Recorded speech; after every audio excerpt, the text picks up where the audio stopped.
ikaduha ijambo ryayo. Han har gjort godt mot oss og gitt oss sitt ord. Amen. Amen. Iyo ni Imana dukomeza gukengurukira nshuti Det z'Imana. er den Gud som vi fortsetter å takke, Guds venner. Dukemeza kuyikengurukira kuko ni umuvyeyi mwiza Vi cyane. fortsetter å takke ham fordi han er en god forelder.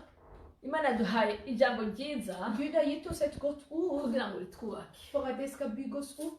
Ndashima Imana cyane cyane. Jeg takker virkelig Gud. Ugira kandi kubwawe mwene data ukurikira iri jambo ry'Imana. Enda en gang for deg, min søsken, som følger med på Guds ord. Imana yaratubwiye mu ijambo ryayo. Gud har sagt til oss i hans sitt Uwo ord, nk'uko imvura akkurat som regnet idashobora kugwa ikke kan regne ngo isubire hejuru idatosheje isi, og gå tilbake uten å ha gjort jorden blaut. ngo niko n'ijambo ry'Imana På samme måte er det slik at Guds ngo ord ritazozira ubusa. ikke kommer til å komme for Ni ingenting. ukuvuga bivuga yuko wowe muntu w'Imana Det betyr ubyumvise at min søsken, du som hører det ordet, wumvirije iryo jambo ry'Imana som hører Guds ord, rifite ikimazi kinini izokora mutima det har stor betydning i ditt Imana hjerte. n'ijuru nishimwe Må cyane. Gud i himmelen være Kandi ijambo takket. ry'Imana Og Guds ord, ngo ni imfunguro y'ukuri. det er den sanne maten.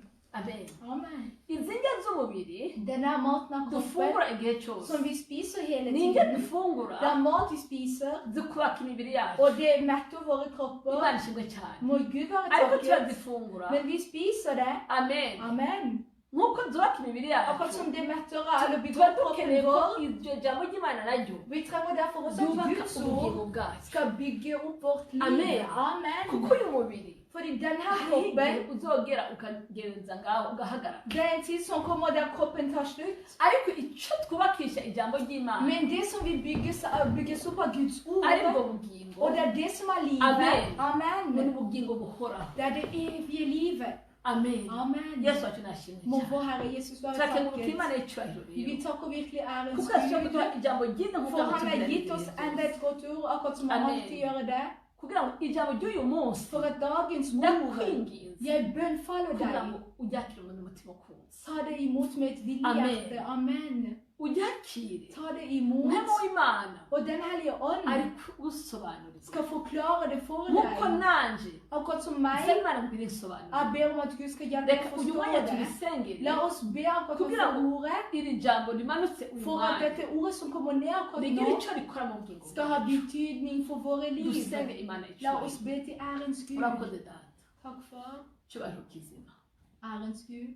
Turagushimiye cyane Vi takker deg yuko utadusize nk'imfubyi, fordi du ikke forlot oss foreldreløse, yuko wadusigiye ijambo men du etterlot ordet for ukongera oss, ukaduha na mpemu yera og du ga oss den hellige kugira ngo ånd, iryo jambo kibirengeshe slik at izima det ordet tilfredsstiller, uzutubere imfunguro, rize ritubere imfunguro at det skulle være mat for oss, tuzokwama dufungura som vi alltid spiser ngo av, ritwubake og det metter oss, ridukuze og det hjelper oss å kandi vokse, ridufite kukuza kwawe. og hjelper oss å nå frem til din None tilbakekomst. mwami wacu Yesu Kristo Å Herre turakwinginze, Jesus Kristus, vi iri bønnfaller jambo deg, ryawe dette ordet ni ditt, ibanga rikomeye cyane, den mektige hemmelighet, kandi iri jambo ryawe og dette ordet, ntawe ushobora kuritahura. ingen kan forstå det. Uw'inyama n'amaraso mwami Den av kroppen atabitahurijwe na mpemu yera, kan ikke forstå det uten at det er den hellige ånd som hjelper oss å nta n'uwo forstå. ushobora no kuritanga amana Og ingen kan gi det. ngo rigire ikimazi mu matwi y'ababyumvise At, imana og det har betydning for dem som hører det her, adakoresheje na mpemu wawe. uten at de har brukt den hellige ånd. Kubw'ibyo data uhoraho For det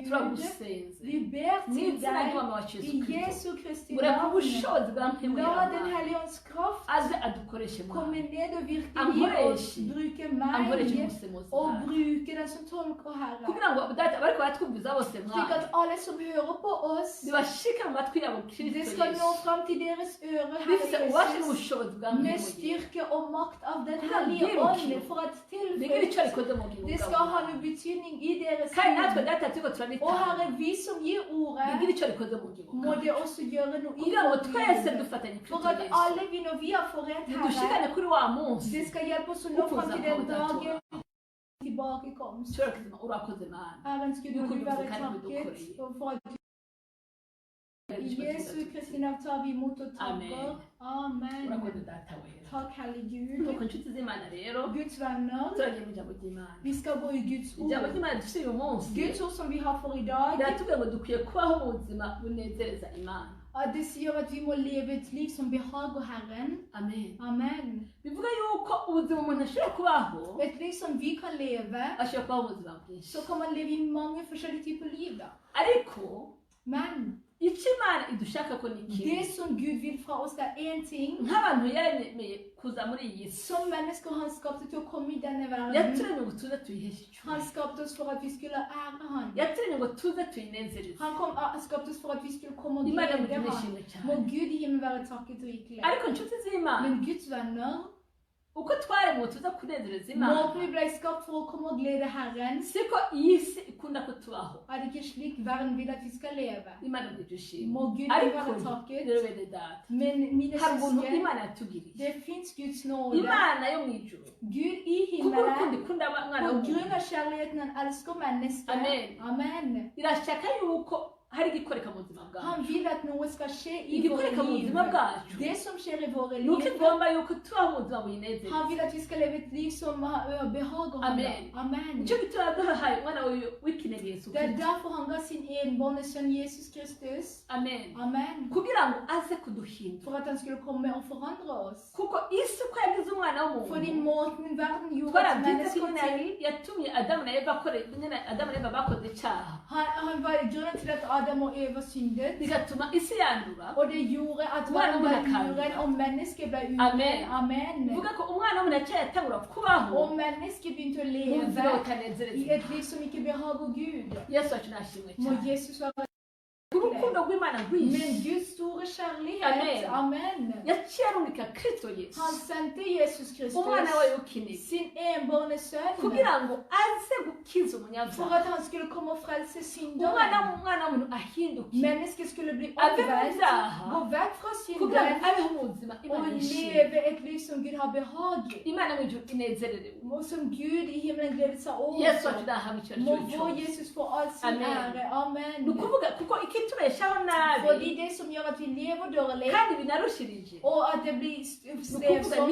n'icyaha kiba mu mwana w'umuntu Det är synden som befinner sig i människan. iyo umwana w'umuntu ari mu cyaha När människor lever i synd, bituma abaho nabi det gör att de lever dåligt. kandi kubaho nabi Och det att leva dåligt k'umwana w'umuntu för ntibinezereza människor, Imana det gläder inte Gud. amen Amen. ariko umwana w'umuntu yihanye Men om människor omvänder abaho mu sig, mwidegenzo så lever en i akabaho frihet mu mahoro och lever med glädje. ndetse akaba no mu buzima buzima Han lever ett liv som Gud har behag i. amen Amen. Imana yacu nayo ikatunezererwa Och vår Gud behagar sig för oss. amen Amen. nuko reka tugende kuraba muri Matayo Vi ska se Guds ord i ijambo Matteus. Matayo 3 Matteus icyo kapitel ijambo 3. ry'Imana ritubwira Vad Guds ord säger till Amen. oss. Amen.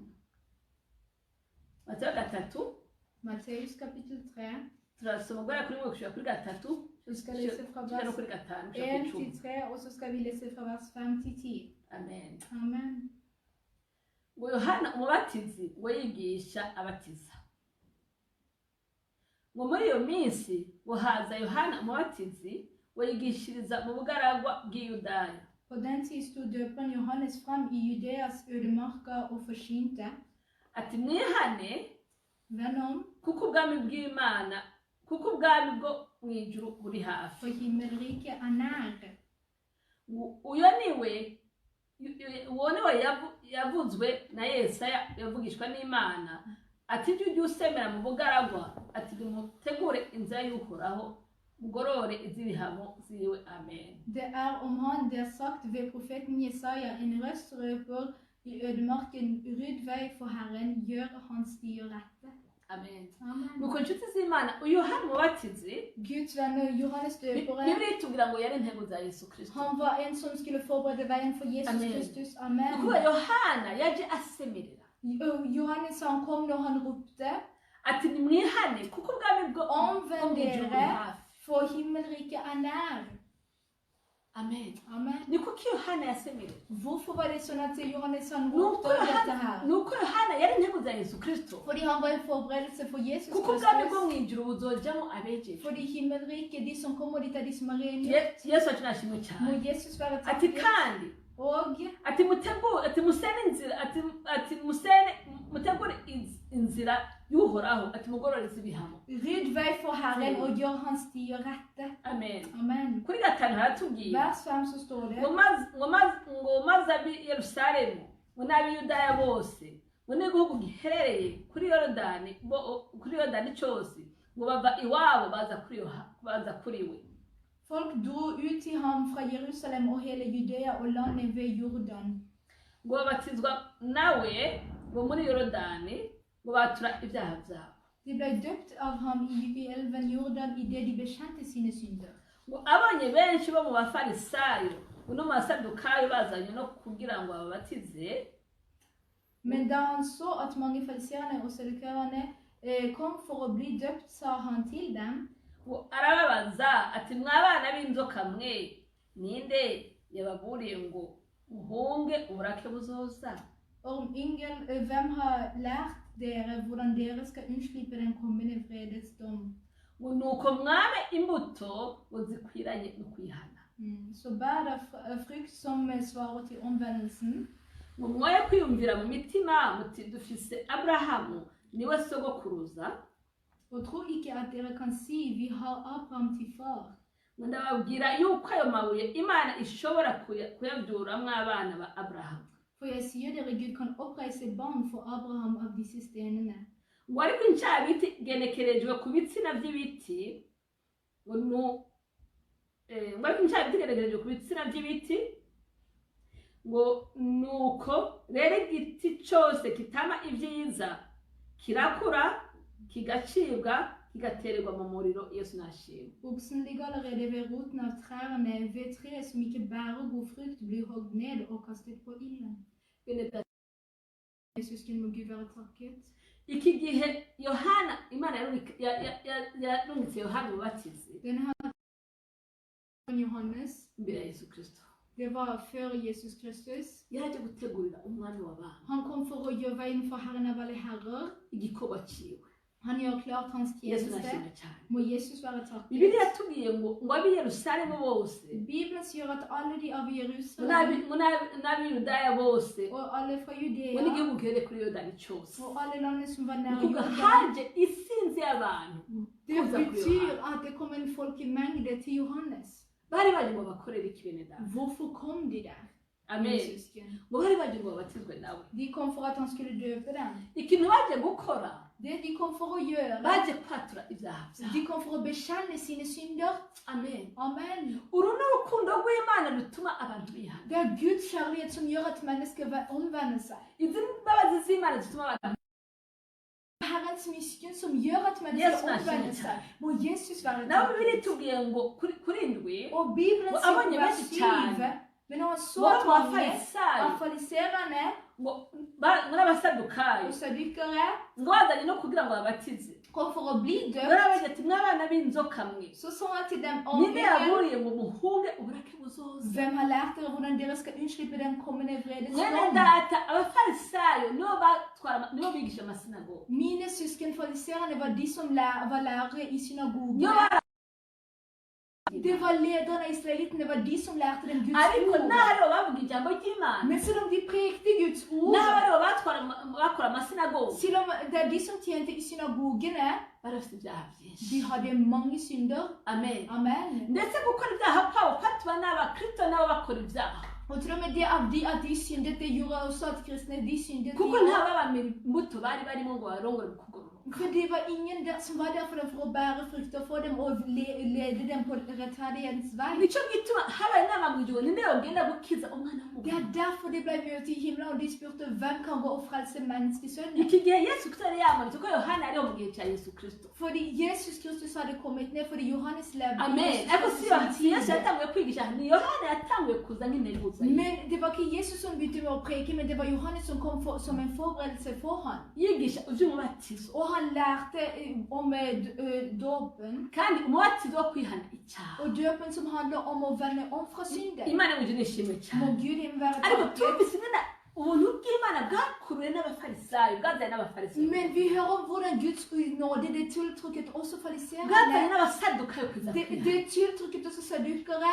Amen. Amen. Yohana kuko yari azi ibibi bakora, Men Johannes, fordi han visste de onde Kuko tingene de yari ibyaha gjorde, bakora. fordi han visste de syndene de niyo vandret cyangwa ati i. mwabana b'inzoka Han mwe, sa at niyaburiye uburake om buzoza. yngel, hvem er det som har sagt til dere hvordan dere skal unnslippe den kommende vreden? mwene data nawe buzuza Mine søsken, du forteller oss også om den vreden som kuko kommer. yohana yakategura ishengero kugira ngo baze bihane babatizwe Fordi Johannes har forberedt menighet for at de skulle komme og omvende seg og bli døpt. bitegure kristo yesu agiye kuza Og kwigisha gjøre ijambo seg ry'Imana. klar for Jesus Kristus som skulle komme og forsyne Guds nyhet. ariko natwe uyu munsi kuko turategura ishengero kugira ngo ryitegure kristo yesu agiye kuza gutora ishengero Men dagen i dag vi forbereder menigheten for Jesus Kristus som kan snart komme tilbake Imana for å må hente lyssna till menigheten. henne Må idag. Gud i himmelen være takket Amen. for søsken. Amen. kuko bari bazi ngo ni ubwoko bw'imana bakomoka kuri aburahamu Fordi de trodde at de var Guds folk fordi de kom fra Abraham. ndetse yesu kristo yarababwiye neza cyane Og Jesus Kristus sa det godt.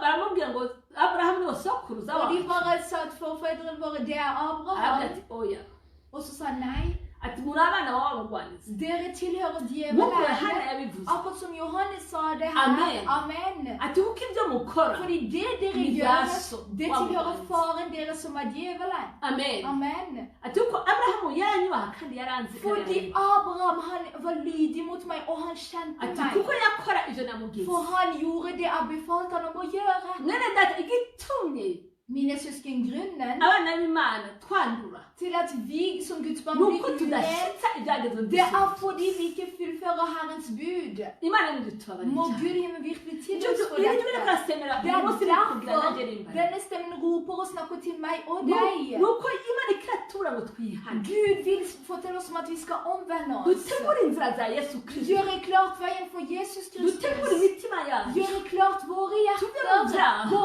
ut av kuko synden. yesu agiye kuza Fordi gutora Jesus Kristus er nær å komme og hente sin menighet. kuza gutora yesu ishengero azogusanga umeze gute azosanga ameze Men gute det at Jesus kommer for å hente menigheten, hvordan kommer han til å finne deg og Amen. meg? Amen. reka twiruke nk'abafarisi La oss løpe som reka fariserene. twiruke nk'abasaduka La oss løpe som sabdukere. bose baza kwihana De løp og kom for å bekjenne sine synder. bakaza kwatura ibyaha De byabo kom for å bekjenne de syndene de hadde gjort. bakabatizwa umubatizo wo kuhagirwa ibyaha De byabo ble døpt i måten av at de ble renset bort. Amen. Deres synder ble renset bort. nibyo warabatijwe nanjye Det er nawe sant at du har blitt døpt, og jeg har blitt døpt. utarabatizwa nawe nigiruke Og den som ikke har gjort det enda, må den bli døpt ennå. Amen. Amen. kugira ngo yesu azosange twogera For at Jesus skal finne oss rene. amen Amen. ababwira kuri munani Han sier til dem på vers ngo 8, nuko mwame imbuto zikwiranye no kwihana så bær der frukt som svarer til omvendelsen. ikintu imana tukitubwira ko neza cyane Dette må Gud virkelig hjelpe oss med dette. ni kenshi cyane tubatizwa Det er mange ganger vi blir døpt. ni kenshi cyane Det twihana er mange ganger vi vender tugace om. twisura mu buzima Og twawe så går vi tilbake til det livet vi vanligvis levde.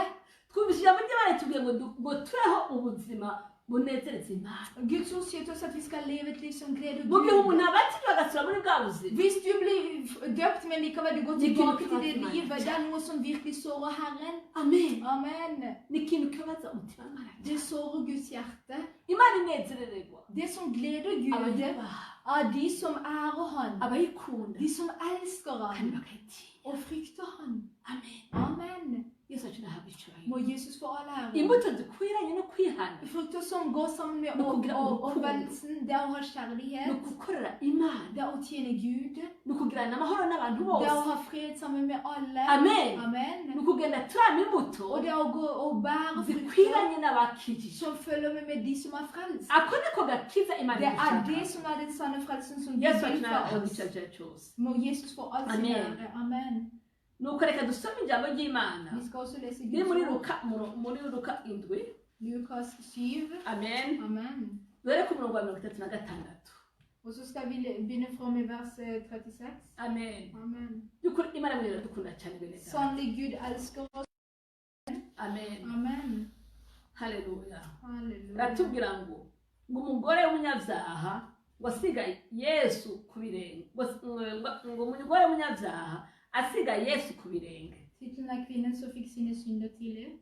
amen Amen. ngo maze umwe mu bafarisayo ngo aramuhamagara ngo muzimana En av fariserene innbød Jesus til å spise hos seg. ngo yinjira mu nzu y'uwo mufarisayo aricara ngo arye Kom hjem til ham og tok plass ved bordet. ngo umugore wo muri icyo gisagara ngo yari umunyabyaha Nå var det en kvinne der i byen som levde et syndefullt liv. ngo amenye yuko arira mu nzu y'uwo mufarisayo Og da hun hørte at Jesus var gjest hos fariserene, ngo azana ikebano ry'amavuta atamirana. kom hun dit med en alabasterkrukke med fin salve. Ngo ahagarara inyuma yiwe ngo hafi y'ibirenge vyiwe. Jesus ved føttene hans Ngo arira og gråt. atangura kumutonyangiriza amosozi ku birenge. Og da begynte hun å vatte føttene hans med tårene. Abihonaguza umushatsi wiwe, abisomagura, abisiga ya mavuta. Og hun tørket dem, og med håret sitt kysset dem og salvet dem med salven. Wa mufarisayo yamuhamagaye abibonye waribwira Da fariserene som hadde innbundet ham så det, tenkte han med seg selv. ati umuntu yaba avugishwa n'Imana ngo yari kumenya uyu umugore amukozeko uko ari kandi kwasa ko ari umunyabyaha. Var denne mannen profet, ville han vite hva slags kvinne det er som rører ved ham, at hun fører et syndfullt liv. Ngo Yesu aramubwira ati Simoni, mfise icyo ngomba kukubwira. Da tok Jesus til orde. Simon sa til fariserene, Aramwishyura ati mbarira. si det, mester, svarte han. Aramubwira ati habaye umuntu yagurana yari afise abari mu mwenda wiwe babiri. Jesus sa, 2 menn hadde gjeld hos en pengeutlåner. Den ene hos en pengeutlåner. Umwe yari amufitiye denariyo 500, uwundi 50. Den ene skyldte 500 denarer, den andre 50. Ngo maze badafise ico kumwishura azibahebera bombi. Men da de ikke hadde noe å betale med, etterga han dem begge gjelden. Ngo mbega uzorushiriza kumukunda n'uwuhe?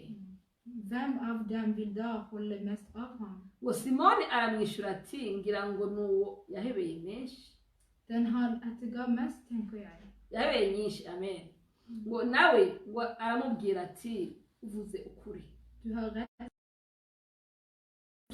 Ahindukiriye wa mugore abwira Simoni ati urabona uyu mugore? Så vendte han seg mot kvinnen og sa til Simon, ser du denne kvinnen? Ngo ninje mu nzu yawe ntiwampa amazi yo koga ku ibirenge. Da jeg kom inn i ditt hus, ga du meg ikke vann til føttene. Ngo ariko uyu mugore antonyangirije amosozi ku birenge, abihanaguza umushatsi wiwe. Men denne kvinnen vaktet dem med sine tårer og tørket dem med sitt hår. Ngo ntiwansomye ngo ariko uhereye aho ninjiriye ntiyasizeho kunsomagura ibirenge. Du ga meg ikke noe velkomstkyss, men helt fra jeg kom, har hun ikke holdt opp med å kysse mine føtter. Ngo ntiwansutse amavuta ku mutwe ngo ariko uyu ansize amavuta atamirana ku birenge. Du salvet ikke mitt hode med olje, men hun salvet mine føtter med den fineste salve. Ngo iki nico gitumye mubwira yuko ahariwe bya byaha vyiwe byinshi, kuko yagize urukundo rwinshi. Derfor sier jeg deg, hun har fått sine mange synder tilgitt, derfor viser hun så stor kjærlighet. Ngo ariko uhariwe bike agira urukundo ruke. Men den som får lite tilgitt, elsker lite. Ngo abwira uwo mugore ati urahariwe ibyaha byawe. Ngo maze abwira umugore ati ibyaha Så byawe. sa han til kvinnen, dine synder er tilgitt. Ngo maze abasangira nawe ngo batangura kwibaza bati uyo ninde ko aharira ibyaha. Da begynte de andre gjestene å spørre seg selv, hva er dette for en som til og med tilgir synder? Abwira wa mugore ati ukwizera kwawe kuragukije, genda amahoro. Men Jesus sa til kvinnen, din tro har frelst deg, gå bort med fred. Amen. Amen. Nene twabwiwe ngo tubeho ubuzima bunezereza Imana. Mine søsken, vi har fått det budskapet at vi skal leve et liv som behager Gud. Kristo Yesu kuza muri iyi si Jesus Kristus, når han kom i denne verden, yarazanywe no kujya no kunywa. han kom ikke bare for å spise og drikke. Oya. Nei, Nshuti yanje, Kristo Yesu yaje no kugira ngo twiyuhagire ibyaha. men Jesus Kristus kom for at våre synder skulle renses bort. Yaje kutubabarira. Han kom for å tilgi oss. imana mu ijuru nishimwe Må cyane Gud i himmelen være takket. ku wa gatandatu hede twigishijwe ingene yagiye kurara kwa zakayo Forrige lørdag så lærte vi om hvordan han tok inn hos Zacchaeus. zakayo ngo yari umunyabyaha Zacchaeus var en synder. yari umutoza kori Han var en toller. yararenganye Han var urettferdig. yaraniba Han stjal.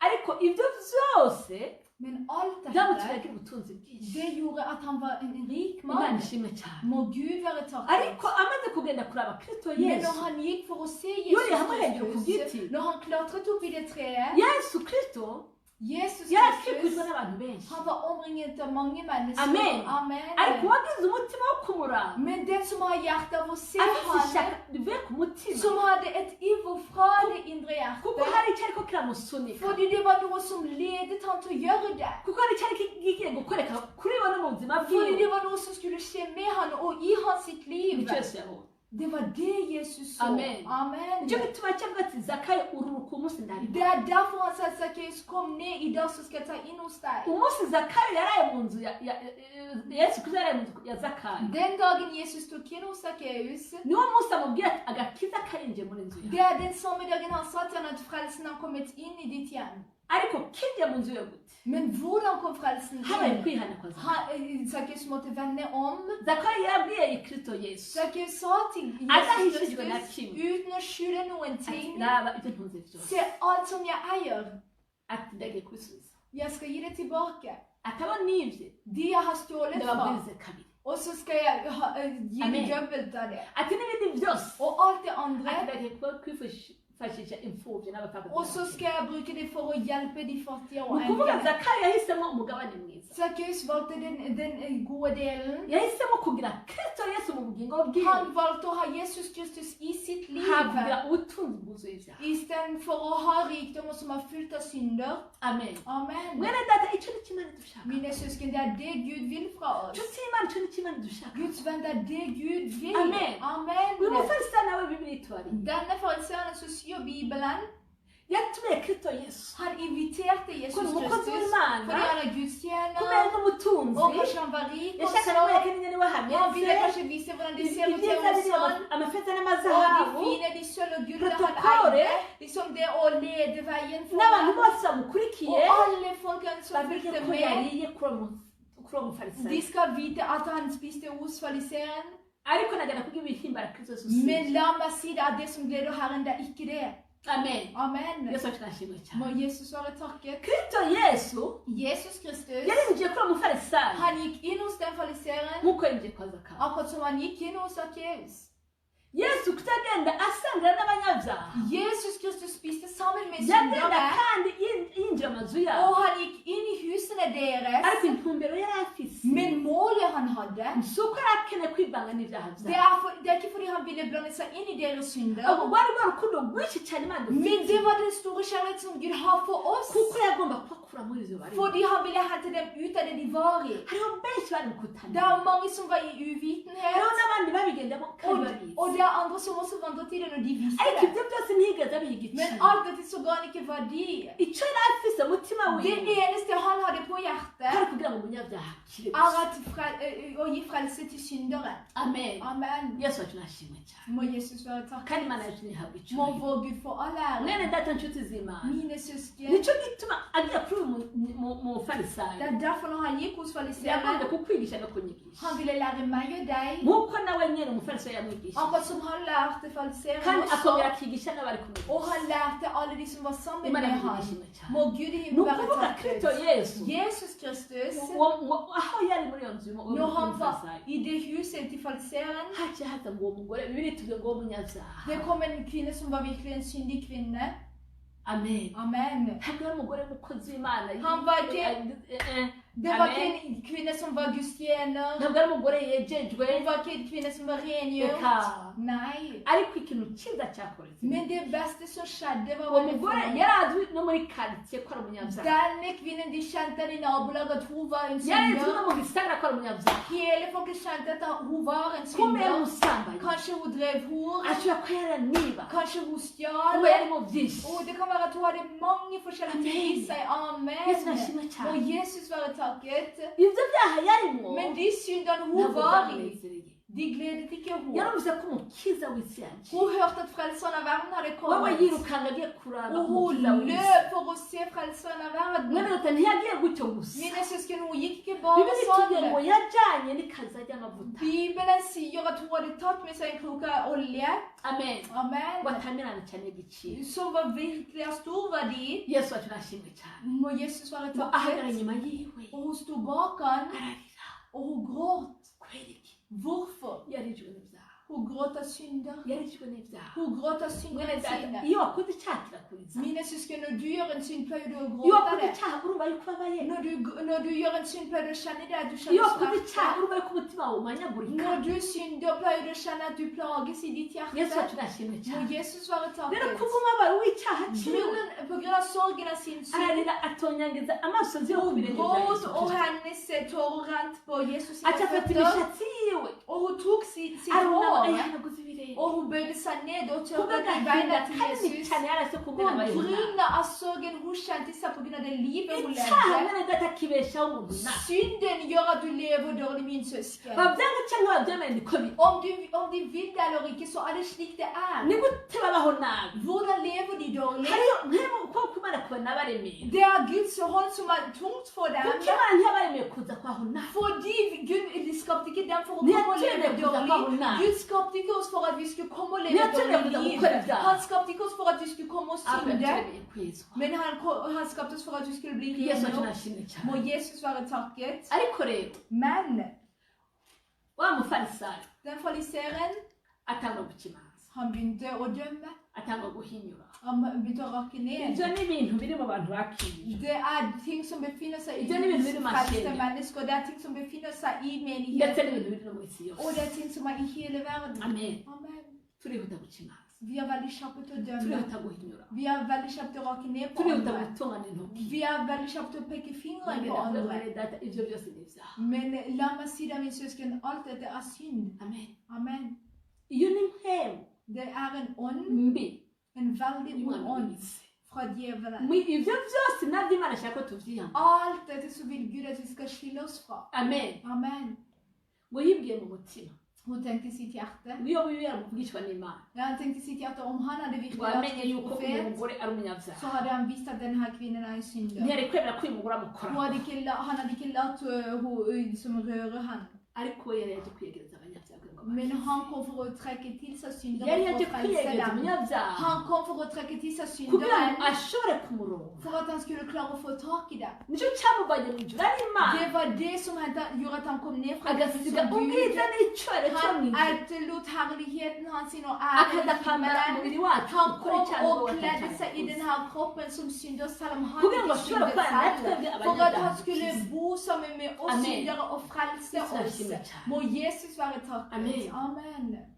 bivuga ko iriya protokole y'amameza yari yamuteguriye siyo yari Det akiri betyr at den æren av å drive og legge på bordet klart. yesu yagiye muri irya nzu azi ko uyu mugore ajya kumusanga Jesus gikk i det huset og visste at den kvinnen skulle komme der fordi han er Gud. Amen. Amen. nuko niwe yaciye abaza uyu kubera yabonye icyo iri karigara ku mutima Fordi han så hva han tenkte i sitt hjerte. amen Amen. ati none ga simoni Han sa Simon, ati hari icyo ngomba kukubaza jeg vil spørre deg om noe. wamwica ati ego mbarira Og så sier mwigisha han, si det, mester. yibwira ku mutima ati iyo akaba imana Han tenkte, yari kumenya ko yari umunyabyaha han tenkte i sitt hjerte, om han hadde vært en profet, så hadde han visst at den kvinnen ariko var en synder. kubw'ubufarisayo Men på bwiwe grunn av han er en fariser. ati ego mbarira mwigisha Og så sa han, å ja, si det, mester. mwene data Min søsken. birakwiriye yuko abakiriye tuva mu muryango Det er virkelig verdifullt at vi som troende skal gå ut av hykleri. birakwiriye yuko abana b'imana Det er verdifullt at vi som tuva mu Guds guca barn, imanza no guhinyura at vi skal gå ut av å Nå må dømme, vi av å rakke ned Nå må på vi andre, og gjøre det. hykleri og andre typer synder. ibyo ni ibintu bibabaza imana Det er ting som sårer Gud. ntidushobora gukora imana turi indyanyi Vi kan ikke tjene Gud når vi er hyklere. ntidushobora gukorera imana twuzuye imyanda mu mitima yacu Vi kan ikke tjene Gud når vi er fulle av urenheter i våre hjerter. ntidushobora gukorera imana Vi kan ikke tjene Gud tudashobora når vi ikke klarer kugira imitima itunganye imbere Å ha hjerte som rengjort framfor Gud. imitima iciye bugufi kandi yiza Hjerte som ydmyket og som rengjør seg selv. amen Amen. ariko yesu amucira umugani Men Jesus sa kuri bajya abantu han babiri sier kurya umuntu det yaguranye til han, amafaranga og på grunn av de to mennene som At- hadde gjeld, ati bamwe yaramufitiye 20 det var en som hadde, Tano. han hadde 500 denarer. amen Amen. amen Vers 41. okay ati ngo aramubwira ati hari umuntu yagurana amahera afise abari n'umwenda wiwe babiri Jesus ati umwe sa aramufitiye idenariyo 500 uwundi 50 at det var to Amen. menn som hadde gjeld hos en pengeutlån, og den ene skyldte 500 ati ariko bose denarer, arabahebera og den andre 50, men ati likevel kuko så ntibagire hadde han bamwishyura gjelden til alle sammen, selv fordi de ikke hadde noe å ati betale han none tilbake med. uzonezerwa n'uburyo Men så er spørsmålet, hvem er det som kommer til å glede waramubwira seg ati da? narabyahebeye menshi Og jeg tenker at det er han som Amen. han er ut mye til. Og så sa han til han, det er sant det du sier, ati nicyo gituma uyu mudamu og det er derfor denne kvinnen, kugira ngo amwereke ko ari umuvugishwa n'imana for at han skulle vise at han var Guds kuko profet. yagira ati we ntaba muri iyi karitsiye we ntamuzi Og han tenkte kanskje, han bor ikke i dette nabolaget, han kjenner ikke ariko nagira henne. ngo ko mwene data imana ibyagiye mu Men gihe jeg vil si deg, min søsken, Gud i himmelen kjenner oss alle sammen. Det er ingen hjerter han ikke kjenner i Amen. denne verden. yari yambaye Amen. umubiri ariko yari imana Han var isanzwe kledd i kroppen, men likevel så var han Gud. bivuga ko uyu mugore nawe yari 100%. muzi Det betyr at denne kvinnen kjente han også. amen Amen. ati bivuga ko uyu mugore ababariwe byinshi Det betyr at denne kvinnen er blitt tilgitt i mange ting. amen Amen. bivuga ko we yari umufarisayo Han var en fariserer. yari azi ko ari umukozi w'imana Han trodde at han var Guds tjener. ni ukuvuga ibyaha yase yibaza ngo jewe ni ibisanzwe Og han tenkte de synderne her, og de er vanlige. Det er helt vanlige synder. Amen. mwene data nta cyaha kizoja mu ijuru Mine søsken, det er ingen synd som uko skal til kisa himmelen. kose Uansett hvordan den ser nuko ut, kimeze kose uansett hvordan den er. uyu munsi ibyaha barabisiga Dagen i dag så er det sånn at folk ikler synden, bakabyeza bakabyandika og de rengjør det og virkelig gjør det ariko helt nagenda fint. kuburire Men mwene jeg vil si deg, min nta søsken, cyaha na kimwe kizogera ingen synd kommer til å komme seg til himmelen.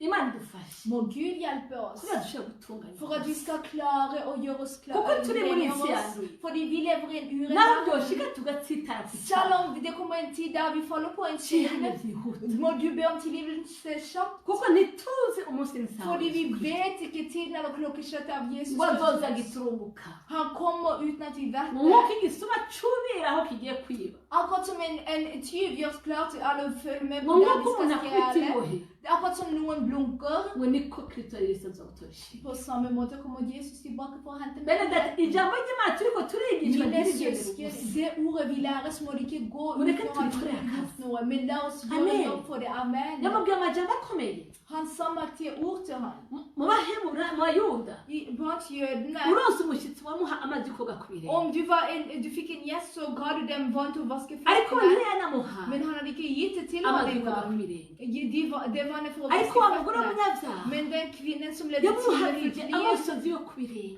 hun brukte tårene sine for å vaske kuko føttene hans. gushaka kwezwa På mwene grunn av hun var ute etter rengjørelse. si nicyo cyonyine Det er ikke bare det alene. yamuhanagaje imishatsi yiwe Hun brukte håret sitt for å nayo imishatsi we tørke yari ham. icyubahiro cyiwe Og håret hennes var æren hennes. icyubahiro cyiwe gica ubusa Æren hennes tok hun ned og vasket Jesus sine føtter med yongera det. kandi amuhagiza ya Og i mishatsi tillegg så tok hun fram olje og salvet muri ham. mariko 14 I Markus 14 ndetse no muri matayo og til og med Matteus haratubwira uyu mugore så står det om denne kvinnen. hatubwira yuko yamuteguriye gupfa kwiwe Det betyr at den kvinnen prøvde å gjøre klart døden til kuko mu Jesus. mico yabo Fordi i deres kultur barasiga ikiziga amavuta de salvet den døde med Amen. olje.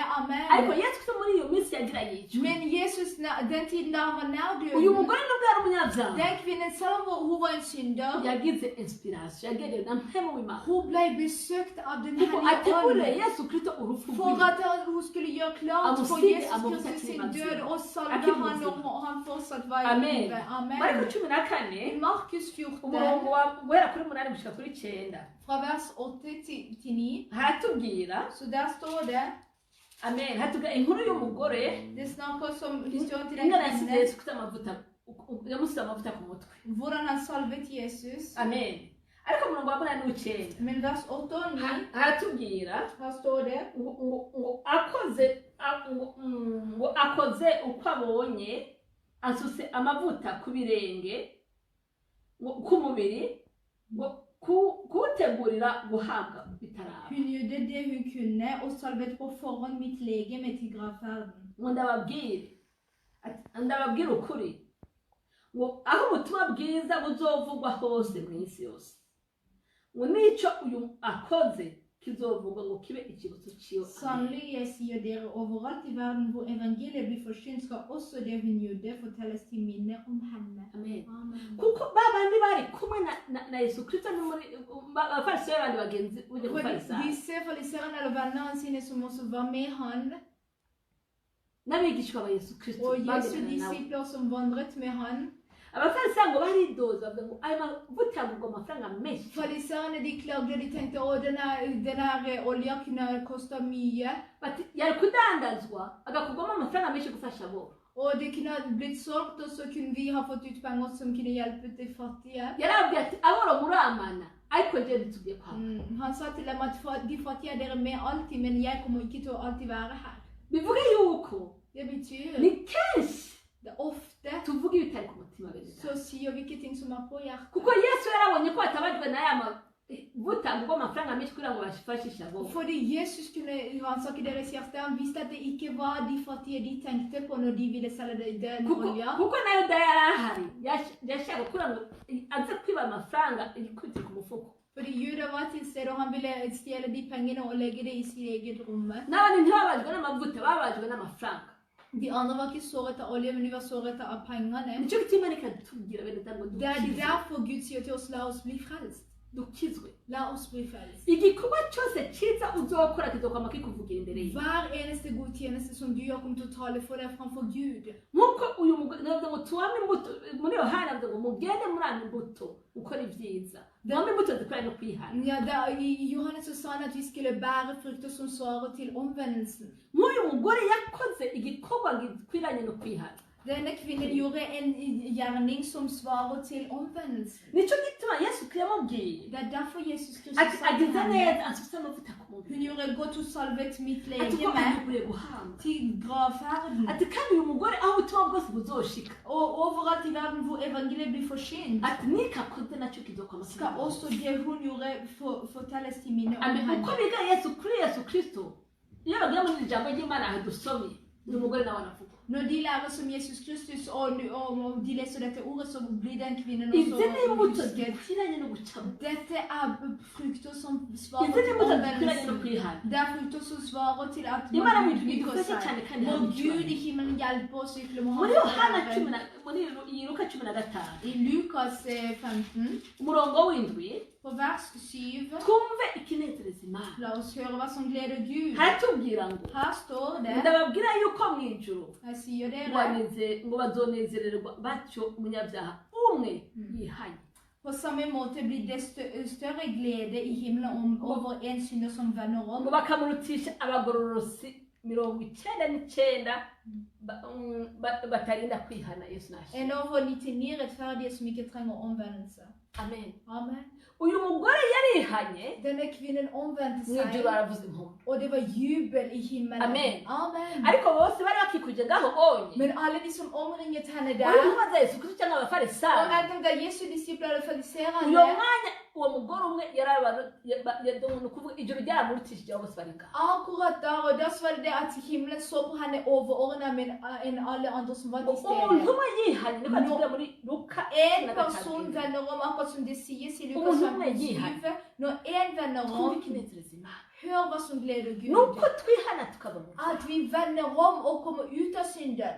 Amen. Amen. Mwemeza tukore akazi kwihana. Mine søsken, la oss gjøre en jobb for Ni kenshi cyane omvendelse. tugenda gusenga Imana. Ofte så går vi og ber til Gud. Amen. Amen. Tukagenda kwinginga Imana kubw'imitwaro Så dufise. går vi og bønnfaller Gud på grunn av de har. Dukore Imana yacu yarabivuze. Og det er sant, Gud har sagt Ngo det. muze mwese abarusha n'abaremerewe. Kom dere som er slitne og bærer byrder, Amen. og jeg skal gi dere hvile. Kandi umudoda musenge nanjye Og nzoga. dere skal komme og be til meg, og jeg skal høre Ni dere. Imana Det er en ihagara ku Gud ijambo ryayo som står ved sitt ord kandi ikabishiza. og fullfører det. Uje gusenga Imana Om du wayitumbiriye. kommer for å be til Herren, og du retter blikket på ham, så hører han deg. Amen. Amen.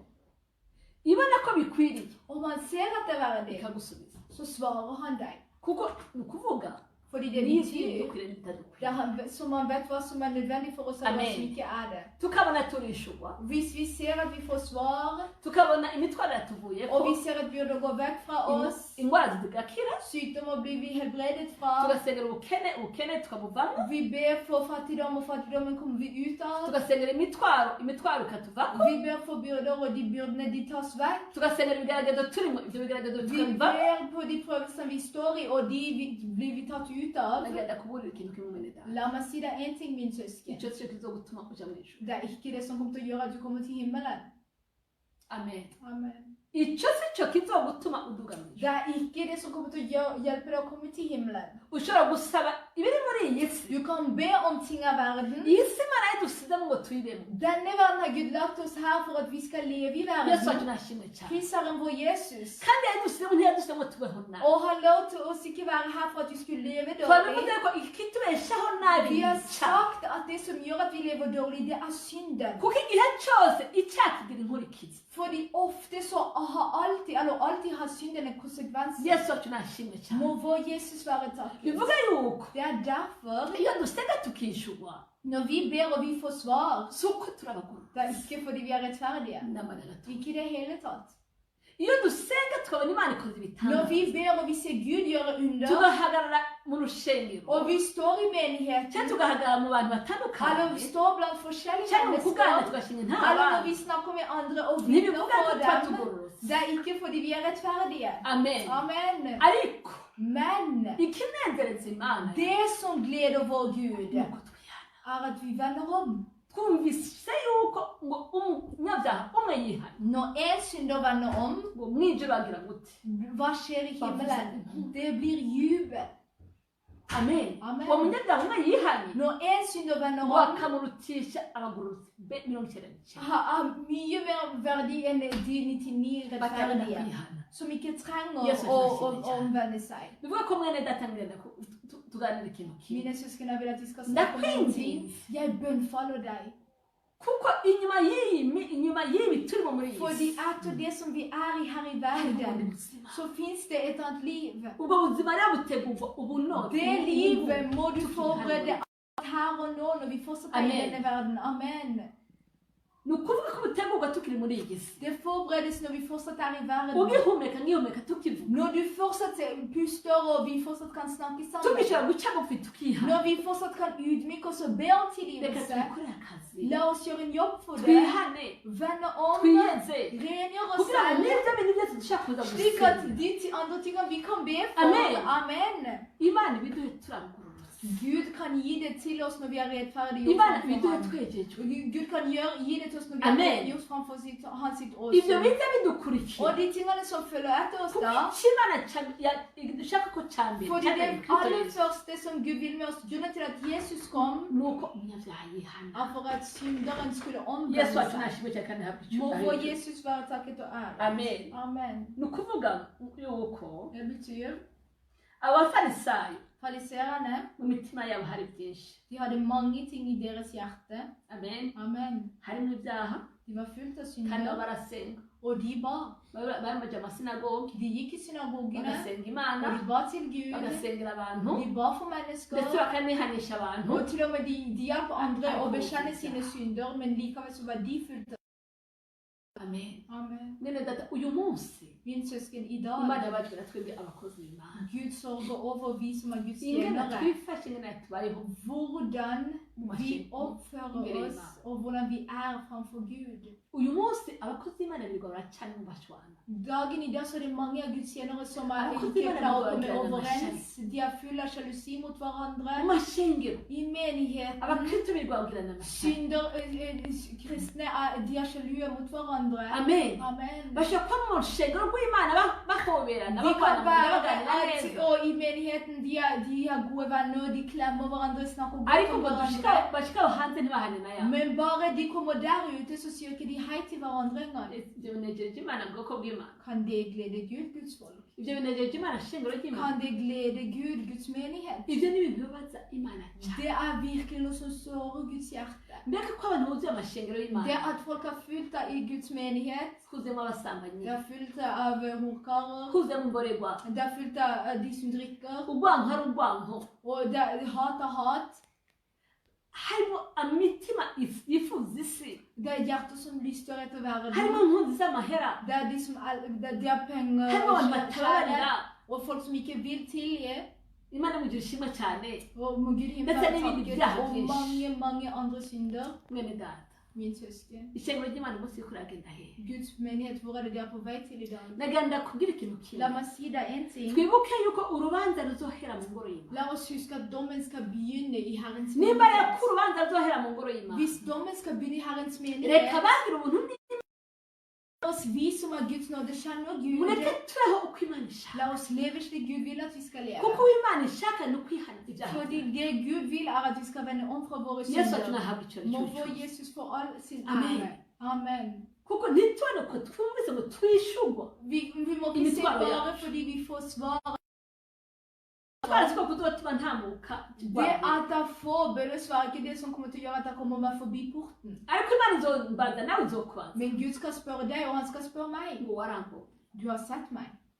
amen Amen. warampamagaye nditaba Du påkalte meg og svarte. ese ko naguhamagaye ngo wohane waritaba Og når jeg kalte på deg at du skulle vende om, ko svarte naguhamagaye du. ngo weze uba warejeje Når jeg kalte på at du skulle rengjøre deg selv, gjorde du ko det. najya gukura ibyaha gukiza ibyaha bari mu isi Fordi jeg kom for å frelse folk ut av synder i waremeye verden. gutandukana n'ishyari Var du villig til å skille deg fra waremeye sjalusien? gutandukana n'inzigo Var du villig til å skille deg fra det sjalusien du waremeye kjenner i gutandukana ditt hjerte? n'icyaha n'ubusambanyi Var du villig til å separere deg fra det å drive hor? ko mbona utababara kandi wifuza ko nakubabara igihe Jeg cyose ser at du ikke har lyst til å tilgi når jeg tilgir deg hele tiden. twibuke data wa twese cyo mu gihe tubwira La oss huske hva Fader vår i Yesu wacu himmelen nahabwe sier icyubahiro til oss. Må få cyose Jesus cyose. for all sin ære, mine Amen. søsken. Amen. haleluya nshuti Halleluja. z'Imana Guds venner,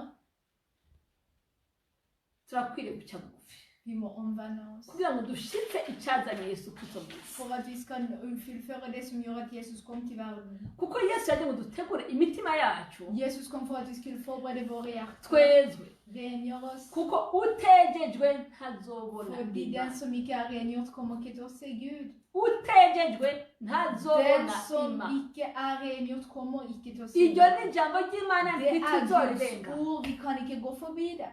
twabivuze ko ubicaha baragisiga Vi har sagt det, nå er det sånn at de salver synder. kuko gusambana nta kibazo Fordi å drive hor, det går greit. gukorera indaho n'ibindi bintu Å ta abort, det er noe helt annet. nuko icyaha baracogeje baragisize baracanze Synden har de renset, de har salvet det, og de har kledd det. ariko Yesu yaje ngo twezwe Men Jesus kom kuko for at vi utejejwe skulle atazobona rengjøres. Imana. Fordi den som ikke er rengjort, kommer ikke til å se Gud. amen Amen. ijambo ry'Imana ni izima Guds ord er nta sant. n'akadome kazokugwa Ikke et eneste prikk kommer til å tas vekk.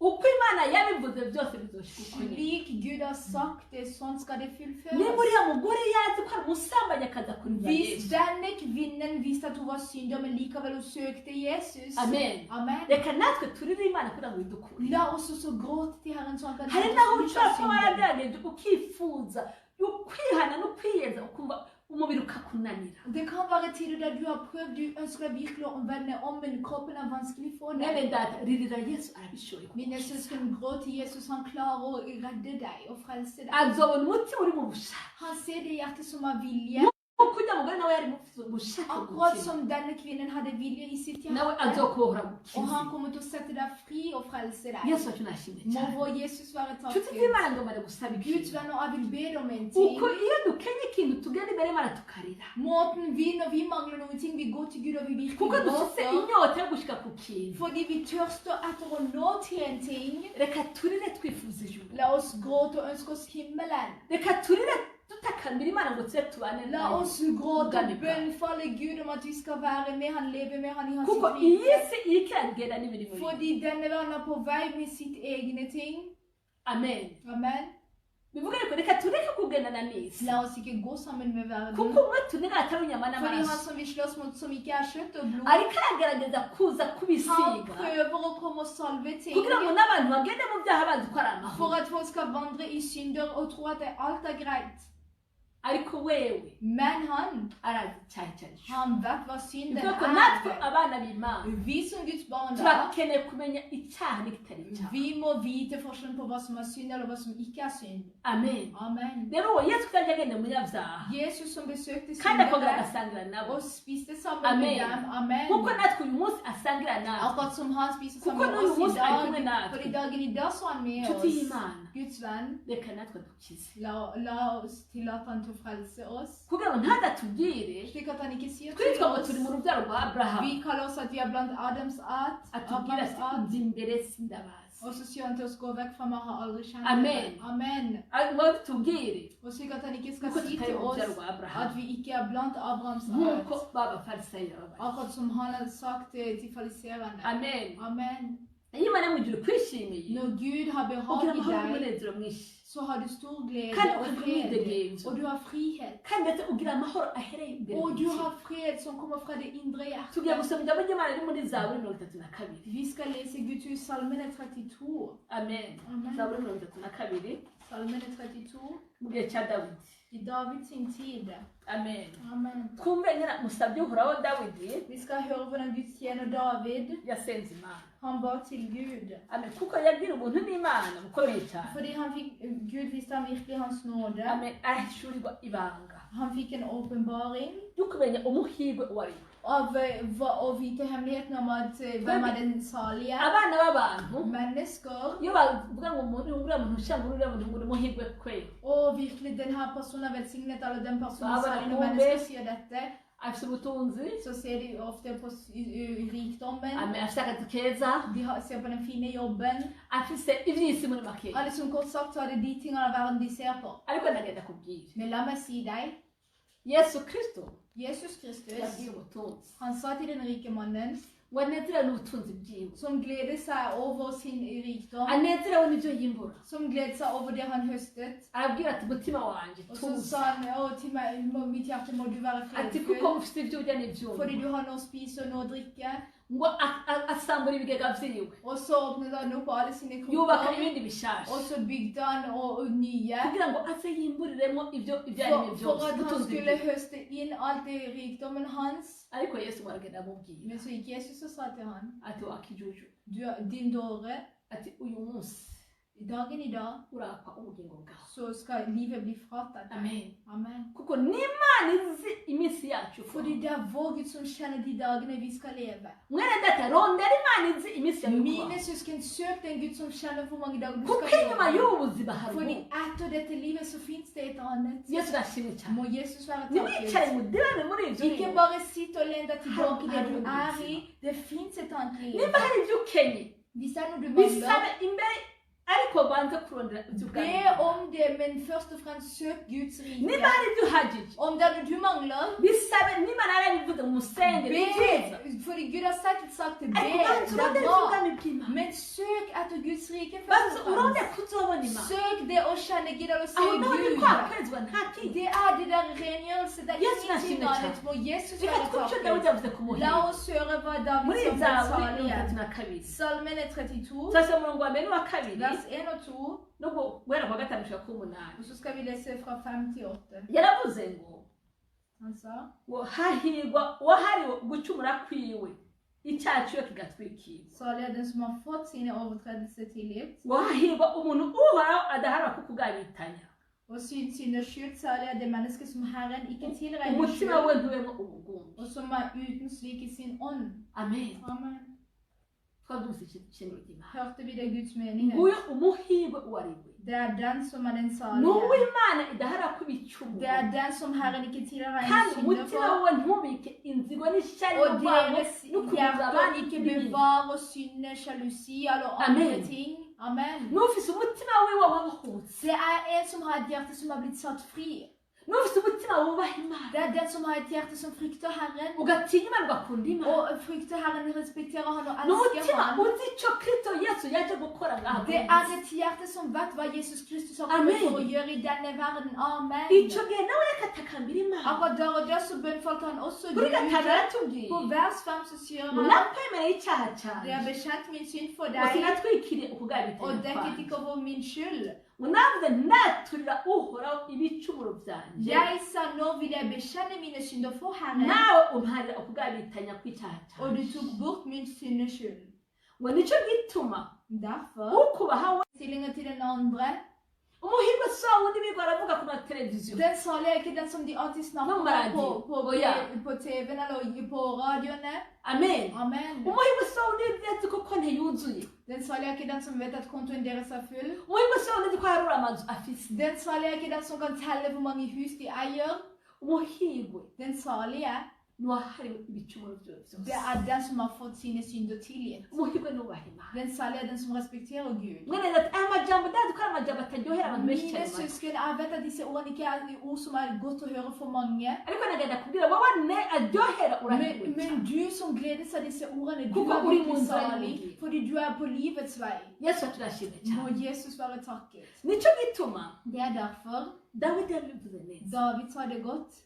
ati narakwemereye icyaha cyanjye Jeg bekjente min ati synd, sinahishije gucumura og kwawe jeg dekket ikke over min skyld. ega ni benshi batinya no kujya kwihanagura ibicumuro byabo Det er cyangwa banga mange kwivuga ngo som abantu bimenye er redde for å bekjenne sine synder, eller for å si det for at mennesker ikke skal vite det. nicyo gituma ujya mu munyabyaha ujya mu mugore musamariyakazi ntiyagiye kwinyegeza yagiye imbere y'abariya bantu bose ajya imbere ya yesu kristo kwihana Det er derfor den kvinnen gikk ikke for å skjule seg, for å gjøre det skjule, men hun gikk framfor alle de menneskene som gikk hun til Jesus ntiyatumye for mu å nzu bekjenne y'uwo sine bwa synder. kristo yesu Hun inviterte ikke Jesus i sitt hus og låste der inne. ariko nk'uko yabikorera ku mugaragaro ibyaha byo byari bizwi nawe byaciye ku mugaragaro På samme måte som hun gjorde sine synder i det offentlige, så var det Kuko det samme yarazi bekjennelse gutanga skjedde bekjennelse. offentlig. Fordi hun visste Na hva Yesu Kristo rero redningen nawe var.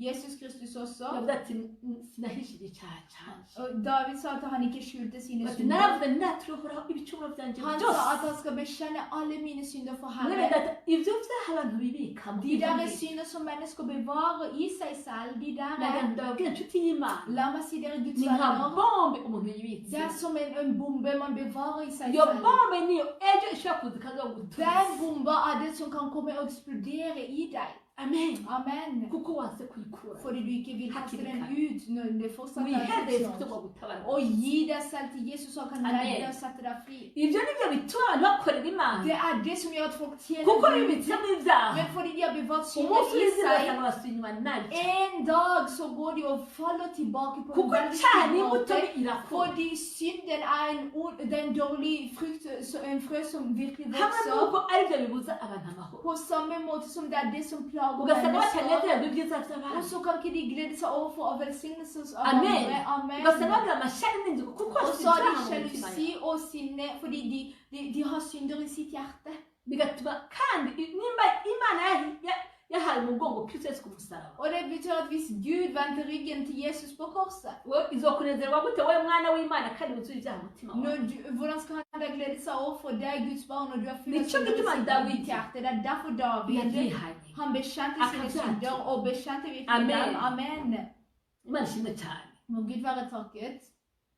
yavuze ijambo rikomeye Han sa et mektig ord kuri gatandatu på vers ati 6. nicyo gituma ukubaha wese akwiye kugusengera mu gihe ubonerwamo Derfor skal alle flommer be til deg i trengselstider. nicyo mwene data Mine søsken, kuko yavuze ngo ukubaha wese hvorfor sier han alle flommer? uyu munsi twuzuye mu mashengero hirya no hino mu isi yose amashengero aruzuye Dagen i dag så er det rundt om i verden så er det fullt av ariko mennesker i yuzuye n'ibyaha menigheten. bitandukanye Men det er fullt av forskjellige synder Amen. der. Amen. yesu arashimwe cyane Må Jesus være takket. ngenda kubwira imana yarandodesheje La meg si dere at ni ntahe ariko nuyihishurirwa Gud har virkelig velsignet meg. Det var et vitnesbyrd, men det er også en imana åpenbaring. ntishuriye ngenda ahantu hari abantu bariko barasenga Gud åpenbarte for meg når jeg gikk et sted der mennesker yari ba. sare yari yuzuye Det var en sal som var virkelig full. ariko bariko barasenga cyane kandi ibintu De imana ba og de ba og bønnfalte Gud. numva mpimbawe no kumva ko n'abantu nyine bariko barasenga Og så kjente jeg at jeg gledet meg over for at jeg så mange folk som ba. kandi bari baciye bugufi Og de var ydmyket n'imitima yabo yose med hele deres hjerte. nk'umwana w'umuntu Som menneske. narabaraga nk'uko samweli igihe agenda gutoranya dawidi yabonye bakuru biwe akabanezerwa Jeg så på dem akkurat som når Samuel skulle velge David. Han så hans sine storsøsken og hadde umutima wanjye behaget. uranezerewe ukuntu mbona abantu bariko barasenga Mitt hjerte gledet seg over for at jeg så n'ukuntu mennesker som nabona ba. bapfukamye kandi baciye Og bugufi måten jeg så hvordan de knelte og de virkelig var yesu ydmyke. yesu akinahabwa icyubahiro Må vår Jesus få all ære. uwo uwo mwanya ndiko ndabanezerwa ndiko ndashima kandi numva Akkurat umutima der og wanjye da, unezerewe når cyane jeg gledet meg overfor det og kjente virkelig glede i mitt hjerte, nzanumva ijwi rimbariye så hørte jeg en røst som ngo sa til meg, nindababwire la meg si ngo de, ni byiza bariko det er barasenga bra at de ngo ber, bagize de neza gjør det godt, ngo ariko men n'abo bariko barasenga selv om de ber, ntabwo bafise imitima yabo amarago agisiyoni de har ikke veier som vender til Sion. amen Amen. ngo kuko bariko barasaba ibyo muri iyi si Fordi de ber om ting av denne verden. ngo ntabwo bababaye iby'ubwami bw'imana De har ikke sørger ikke over det som er ngo Guds ariko rike, bababaye ibyo muri iyi si men de som de er mer opptatt av er ting av ngo verden. rero Det er derfor. ngo nindababwire La meg si ngo det. nibakure urwango mu mitima yabo Ta ut sinne fra deres hjerte og ha til deres ngo hjerte. nibakure urwango ishari mu mitima At de yabo skal ta ut sjalusi i deres mbwirwa hjerte. ibyaha Og byinshi så fikk jeg vite mange ariko nabonye uko niko sjalusier. nabibabwiye Men jeg så at når jeg sa det ikintu til dem, cyanejeje umutima wanjye det som gledet mitt ni uko hjerte, nabonye babyakira kandi ibyo jeg så at de hørte det og de tok det imot og amen omvendte seg. niho naherewe Amen. ijambo Det er der jeg fikk dette bivuye ko ordet. ndizera ko nawe uri kurumva Jeg mesaje tror at du også som hører budskapet i dag, ariwe nako ndatuma ku at det var du som har blitt sendt til kuko i ni kenshi dag. dusenga For det er ofte vi tugasenga ber. turiko turasaba isi nk'uko Vi twabibwiye ber om å få ting av verden sånn som vi snakker om. yuko yesu ashobora gushika muri uwo Men mwanya så glemmer vi at Jesus kunne ha kommet akkurat her og nå, akaza kuduganisha og kommer for å hente sin menighet. amen Amen.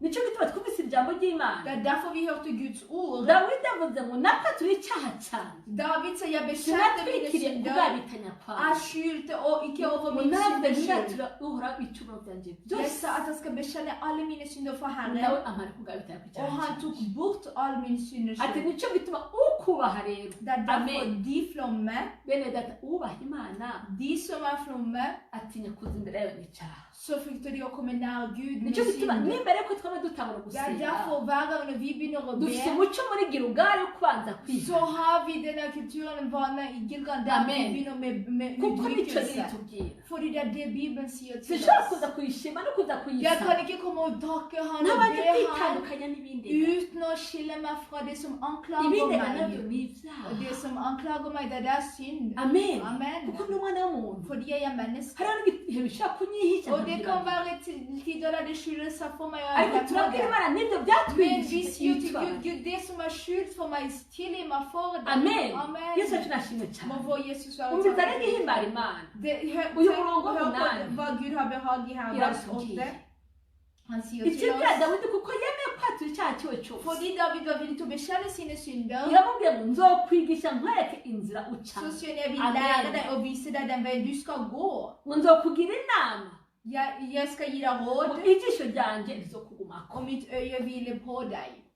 ku musaraba igorogota twavuze ngo På korset på Galgata så ngo lærte imana yahaye vi umugongo at Gud Jesus Kristus. vendte ryggen til Jesus Kristus på korset kubera ibyaha på grunn av ngo synder. nawe uzogenda mu byaha ijisho ry'imana rikugumeko Skal du da vandre i synden, så skal Guds øyne bare være med deg. kuko iyo tugenda mu byaha dusubiza yesu ku musaraba Fordi når vi vandrer i synden, så setter vi tilbake Jesus på korset. tumaze kwihana Men når vi er villige til å ngiri omvende n'ijambo oss, ry'imana dette er Guds ord, iratubwiye ngo han har sagt til oss, ubwa mbere na mbere ngo izotwigisha først og fremst han skal lære oss itwereke inzira ducamo og vise oss den veien vi skal gå. ni ukuvuga ngo mpemu w'imana adutangira raporo Det nziza betyr akatwigisha at Den hellige ånd kommer til å gi den gode rapporten for oss å lære kuko ni mpemu oss. w'imana twigisha akaturera Fordi det er Den hellige ånd som lærer oss og oppdrar oss. kandi imana itugira inama ni umujyanama ni Og mpemu w'imana vår Gud umujyanama er vår rådgiver. Den hellige ånd rådgiver kandi oss. hakaba kurindwa kwacu kuvuye mu ijuru Og det er beskyttelse fra yesu himmelen. wacu nashimwe cyane Må Jesus være uyu mutima wa takket. dawidi yaca bugufi bene Det data til hjertet av David som nicyo utviklet gituma seg. imana yamukunze Det er derfor Gud elsket Mu- ham. mu byakozwe n'intumwa 13 I Apostlenes gjerninger 13, amen Amen, umurongo wa 22 vers 22, amen yaravuze ngo han sa, ngo igihe imana yabwira guturanya dawidi når Gud skulle utvelge David, igihe sawuli yari yacumuye ku mana når Saul hadde syndet mot Gud, twumve sawuli yagira gute yacumuye ku mana kandi yaturanijwe n'imana Saul hadde syndet mot Gud, selv om han hadde blitt nk'uko utvalgt av nk'uko Gud, wowe nanjye yadutoranyije akkurat som han utvalgte meg og deg. ariko sawuli ntiyagenda mu byagezwe by'imana. Men Saul vandret ikke i Herrens bud. sawuli ntiyakoze icyo imana imutegeka n'icyo imubwiye. Saul vandret ikke det som Gud befalte han til å gjøre, eller sa at han skulle gjøre. sawuli yakoze icyo umutima we ushaka n'icyo abantu bamubwira. Saul gjorde det som hans sitt hjerte ville, og det mennesker sa til han. ariko areka gukora icyo umuvugishwa n'imana amubwiye n'icyura yamutumye. Han nektet å gjøre det som Guds tjener hadde sagt han, og det Herren hadde sendt bud om. yesu wacu nashimye Må cyane. vår Jesus være bibabaza takket. umutima w'imana cyane. Og det såret virkelig Guds hjerte. baje umutima w'imana Når det sårte Guds niwe hjerte, yacitwa umuvugishwa n'imana samweli det er der han sendte Guds profet ngo agende Samuel guturanya dawidi. om at han skulle gå og salve ijambo ry'imana David. yatubwira. Guds ord sier til oss. amen. Amen. ibyavuzwe n'intumwa 13:22 Det er kapittel 13, vers 22. haravuga ngo ikuye sawuli urumva ibahagurukiza dawidi kuba umwami wabo, imushingira intahe iti mbonye dawidi mwene isayi umuntu ameze nk'uko umutima wanje ugomba, azokora ibyo ugomba byose. yesu nashimye. Gud avsatte ham og gjorde David til deres konge. Han fikk dette vitnesbyrdet av Gud. Jeg har funnet David, Isais sønn, en mann etter mitt hjerte, en som skal utføre alt det jeg vil. Amen. Amen. tuzashimira imana. Og hører vi Guds menighet. mbonye dawidi umutima wanjye wishimye. Jeg ser David som mitt hjerte har behag i. reka dawidi ntiyaramugororotse Vet at David var ikke en kandi rettferdig mann, ntabwo yari wera, og David var ikke helt hellig. ndetse turazi ibyaha yakoze. Og vi vet til og med synder som han gjør, de befinner seg i Bibelen. De ariko blir skjult. ikintu cyiza cyane imana yakoze Men det gode som Gud virkelig elsket ved David, dawidi yarazi kwihana. David kjente hvordan man ydmyket seg. dawidi yarazi guca bugufi n'umutima we wose, David visste hvordan han kunne ydmyke seg med hele sitt akababazwa hjerte, n'icyaha ciwe og sørget over sin egen synd, akaciyambura. og skilte seg fra det. amen. mwene Amen. data nta kindi imana dushaka atari Mine ukwiyambura icyaha. søsken, det er ingenting annet Gud vil fra oss enn at vi skal skille fra oss synden. amen. Amen. aho uko twihana Når vi ydmyker oss tukiyambura ibyaha byacu og byose, skiller fra oss alle våre synder, nibyo bituma imana ibana det natwe, er det som gjør at Gud er med oss. nibyo bituma imana itugirira ubuntu. Det er det som gjør at Gud viser oss nåde. Amen. Amen. inyonga zayo ijisho rye Og hans øyne er på oss, hans åsyn er med yesu oss. tunashimye Må cyane vår Jesus være kuko takket. tuma mbonye dawidi umutima wanjye Fordi wishimye. at har sett David som For mitt David hjerte gledet seg over. yatinye imana, Fordi David fryktet Herren, akubaha imana, han æret Herren, akanayikunda. og han elsket Gud. amen. Amen. ibyo bintu bitatu De tre tingene, byatuma agendana n'imana ubuzima bwe det bwose. gjorde at han vandret med Gud hele sitt liv. amen. Amen. nicyo bituma niyo yacumuye Det er derfor når han syndet, ntiyamuheba, Gud forlot han ikke. kuko yaba afise umubabaro w'icyaha Fordi ciwe han hele tiden hadde sorgen for sin synd. mpaka acatuye, Helt til han bekjente niho det. yaronka amahoro. Det er da han fikk fred. imana ishimwe cyane. Må Gud være takket. imana rero nicyo twavuze ngo mbonye dawidi Det umutima er wanjye derfor wishimye. Gud sa jeg har sett David, en mann etter mitt hjerte. imana yishimira abakora ibyaha, irakunda abanyabyaha, Gud Det var- elsker syndere, han nicyo hater bituma ajya ikke. kuducungura, Og det er derfor han kom for å frelse oss. ariko ntibanezererwe, Men han gleder seg ikke over ariko det. inezererwa bihana, Men han gleder seg over de som Amen. ydmyker seg. Amen. inezererwa bayikunda, Han gleder seg over de som elsker han. kuko utihanye ntazobona imana. Fordi den som ikke vender om, kommer til å se Gud. twabivuze gutya, uteguye Gud ntazobona hørte imana. det. Den som ikke vender om, kommer ikke til å se Gud. yesu wacu nashimwe Må cyane. vår Jesus være takket. tugiye kuraba muri daniyeli, Vi muri skal daniyeli se 6, i Daniel 6. daniyeli 6 I Daniel 6. guhera ku murongo wa 18 gushika ku murongo wa 24, Vi skal se fra vers Amen. 18 til 24. ko turabwirwa kubaho ubuzima bunezereza imana. Vi skal leve et liv som Gud behager i. daniyeli tuzi ko yari umuntu w'imana. Vi vet at Daniel var Guds mann. daniyeli yakunda imana Daniel elsket kandi yubaha Gud, imana. og han æret ham. amen. Amen. daniyeli Daniel, yatinye imana. han fryktet Herren. reka inshuti z'imana, Guds venner, abakristo b'uyu munsi kristne i dag, reka turakunda imana, vi elsker Gud, ariko ntidutinya imana. men vi frykter ikke Gud. nicyo gituma ibyaha tubyitembagazamo Det er kenshi. derfor vi kan gå inn i synden sånn som vi vil. nicyo gituma usanga uyu munsi Det er derfor Kuko dagen i kudatinya dag, Imana. på grunn av frykten som Ibyaha for byawe Gud byinshi cyane. mangler, Det er mange synder. iyo dutinya imana Hadde vi fryktet Gud, imana duha agakiza den Gud som har gitt oss frelsen, iyi si tuba turi muri paradiso vi hadde levd som om vi var i paradis i denne verden. amen Amen. kuko tuba twanka icyaha Fordi vi hadde nektet tugatinya synden. kubaza imana yacu Og vi hadde fryktet det å Kan du komme såre på vår siden av Gud. Gud? Og vi hadde levd et rent Amen. liv. Amen. tugakora dawidi rero Vi skal se da ingene David, imana yamugiriye neza hvordan Gud gjorde godt mot ham. mbabara daniyeli Da Daniel snakker om. kuko we ubwo buzima kubaho ubuzima butinya imana kandi Fordi bwejejwe han levde et liv der han fryktet Herren og yanga var kwiyanduza han nektet å gjøre seg tugatore uredd. umwe imana yabwiye dawidi ati ijisho ryanjye rizokugumako Vi skal se hvordan Gud sa til David, mitt øye skal være tubone med ingene deg. umuntu agendera mu nzira z'imana atinya imana yubaha Og vi imana skal se hvordan når du Kan vandrer jeg på Herrens vei, du frykter ingene og du inyonga elsker ham, z'imana zimugumako hvordan Herrens åsyn blir varende på deg. daniyeli gatandatu guhera ku mirongo cumi n'umunani Daniel 6, vers 18. ni igihe abaganwa bagira ishyari daniyeli Det var når disse her lederne hos kongene de ble sjalu på kuko Daniel. yubaha imana agatinya imana Fordi han æret Gud og Kan jeg- fryktet Herren. bigatuma ikiganza cyiza cy'imana kibana nawe Og det gjorde at Guds gode hånd var med han. akagira imigisha Og han hadde velsignelse.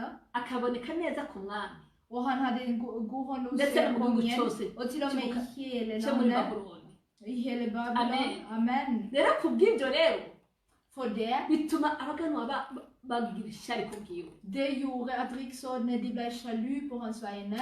kuko yari yagize ugira gatatu igihugu cya babuloni Fordi han var den tredje i Babylon. ariko wewe yari yahisemo kuguma ku mwami Men han hadde valgt å bli hos kongen. amen Amen. ariko inshuti z'imana Men Guds venner, icyakoretse ni iki det som skjedde var at barondeye ingana bica daniyeli de prøvde seg alle mulige måter for å drepe Daniel. amen Amen. barondeye ingana bica Når daniyeli de prøvde å finne måter å drepe ham bacagira på, inama umwami ngo ashinge ikigirwamana isi babuloni yose izokunamira så ga de råd til kongen om at han skulle lage en avgud som alle mennesker skulle bøye seg ngo kugira ngo framfor. niyo bavuze inzamba umuntu wese azayunamira icyo kigirwamana Og for at når de skulle gi lyd, så skulle alle bøye seg for denne ni avgud. ukuvuga baramye basenge icyo Det kigirwamana betyr at de skulle få Gud, og de skulle be til denne ariko daniyeli avguden. kuko yari azi imana yiwe Men Daniel, fordi han kjente sin Gud, ya mana yiwe yanka kwiyamiza burya ibyo ku mwami den Gud som gjør at han ikke ville spise maten til kongen, yanka no gukora icyo kizira og han var ikke villig til å ko gjøre det twebwe som. dufukamira imana yonyene Fordi den eneste vi bør se Kan oss vi for tro er at Imana Gud, gjør og vi frykter Herren duca alene. bugufi imbere y'imana Vi yonyene iyo ydmyker oss dusenga bare framfor Gud, og det er bare han vi ber til. amen Amen. bacamugira ishari De hadde sjalusi bamaze mot kugira han. inama umwami ngo ashinge icyo Og kigirwamana når de ga råd om til Herren om at han skulle, kongen om at han skulle kuko lage bari en bashyizeho avgud, icyagezo ngo utazobikora og de hadde gitt et bud at den som ikke atere gjør mu det, kuboko rw'intare skulle bli kastet i løvehule. bafata intare bazigira nk'amasengesho bazimya icyo zirya Og de tok løven og de nektet dem mat. bazishyira mu bwobo De la dem i hula ngo bajya guteramo daniyeli da de skulle kaste Daniel. daniyeli baramuterorije Daniel terroriserte dem. daniyeli bamubwira amajambo menshi Daniel sa de mange ord n'umwami til. aza mubwira amajambo Til og menshi med kongen kom og sa mange ord til han. amen Amen. ati mbega iyo mana ukora ishobora kugukura amaboko Og yanjye kan den n'iyi guden du tjener, hvilken gud er det som kan hente deg ut av mine ariko hender? daniyeli ahakana kunama icyo kigirwamana Men cyiwe Daniel nektet å bøye seg for den Amen. avguden hans. Amen. nuko baca babwira ko daniyeli aterwa mu rugo Og så tok de da at Daniel måtte bli kastet i Amen. løvehule. Amen. daniyeli atera mu bwoko bw'intare Når Daniel ble kastet i ijisho løvehule, ry'imana ryamurikwa Guds øyne var på han. imana irungika marayika Gud sendte sin engel kubuza ntare kumurya for å nekte de løvene til å za spise ntare han. ziba Løvene, ziba nk'imantera kuri daniyeli de ble som madrasser Reka på dusome ijambo Daniel. ry'Imana. La oss lese kugira ngo Guds twumve ko ord. ijambo ry'imana ni ukuri mwene For at data vi skal høre at Guds ord er sant, kugira ngo min søsken. uryizere For at du skal tro på wongere det, uryakire og du skal ta det wongere imot, uryemere og du skal kuko godta ijambo det. ry'imana ryashyiriweho wowe Fordi nanjye dette ordet ble gitt for meg og kugira ngo niyo deg. twari bamwe Slik at når vi lever i det, ntidutinye ikintu na kimwe muri iyi si vi skal ikke frykte en eneste ting i denne verden, kiretse icyaha cyonyine unntatt synden alene. amen Amen. kiretse icyaha Det cyonyine er bare synden. nicyo imana yaduhamagariye Det kwanga er umutima det som Gud har kalt oss til å hate og imana mu ijuru frykte. nishimwe cyane Må Gud himmel umva være ijambo ry'imana cyo takket. ritubwiye Hør på hva Guds ord sier ngo til nuko oss. umwami basubira mu ngoro yiwe bamaze guheza guterayo daniyeli Jeg ku tror at bwoko de hadde bw'intare kastet Daniel i løvhule. amen ngo nuko umwami asubira mu ngoro yiwe ngo akesha ijoro adafunguye atari n'ibyo kumunezereza bamuzanira nyaruha agoheka. Ngo ijoro rikeye mu mutwenzi umwami arabyukuruka agenda yihuta aja kuri rwagubo w'intare. Ashitse hafi ya rwagubo Daniyeli yarimwo, ahamagara n'ijwi ry'umubabaro abaza Daniyeli ati, yewe Daniyeli musavyi w'Imana nzima, mbega Imana yawe ukorera na ntaryo yashoboye kugukiza izo ntambwe? Deretter gikk kongen til sitt slott og fastet hele natten. Han lot ingen av sine medhusere komme inn til seg, og han fikk ikke sove. Tidlig om morgenen, så snart det lysnet, sto kongen opp og skyndte seg til løvehullen. Da han kom bort til den, ropte han bekymret på Daniel og sa til ham, Daniel, du som er tjener for den levende Gud, har din Gud som du stadig dyrker, kunnet frelse deg fra løvene? Maze Daniyeli yishura umwami ati, mugenzi nyaguhoraho, Imana yanje yarungitse umarayika wayo azibiza iminwa y'intambwe ntacyo zankozeko, kuko nabonetse imbere yayo ntagira igicumuro, kandi nawe mugenzi nta kibi nakugiriye. Og da svarte Daniel, konge leve evig, min Gud sendte sin engel og lukket løvenes gap, så de ikke har gjort meg noe vondt. For jeg er funnet uskyldig for ham, og mot deg, konge, har jeg heller ikke gjort noe galt. Amen. Amen. Maze umwami ngo aca aranezerwa cyane, avuga ko bakura Daniyeli muri rwagubo, nuko Daniyeli akurwa mu rwobo, nta n'agakwabu kabonetse kuri we, kuko yari yizigiye Imana yiwe. Da ble kongen overmåte glad og bød at de skulle dra Daniel opp av hulen. Da de hadde dratt Daniel opp, fant det ingen skade på han, for han hadde satt sin lit til sin Gud. Ngo maze umwami avuga ko bazana babagabo bareze Daniyeli babaterera muri rwagubo rw'intambwe, bo n'abana babo n'abagore babo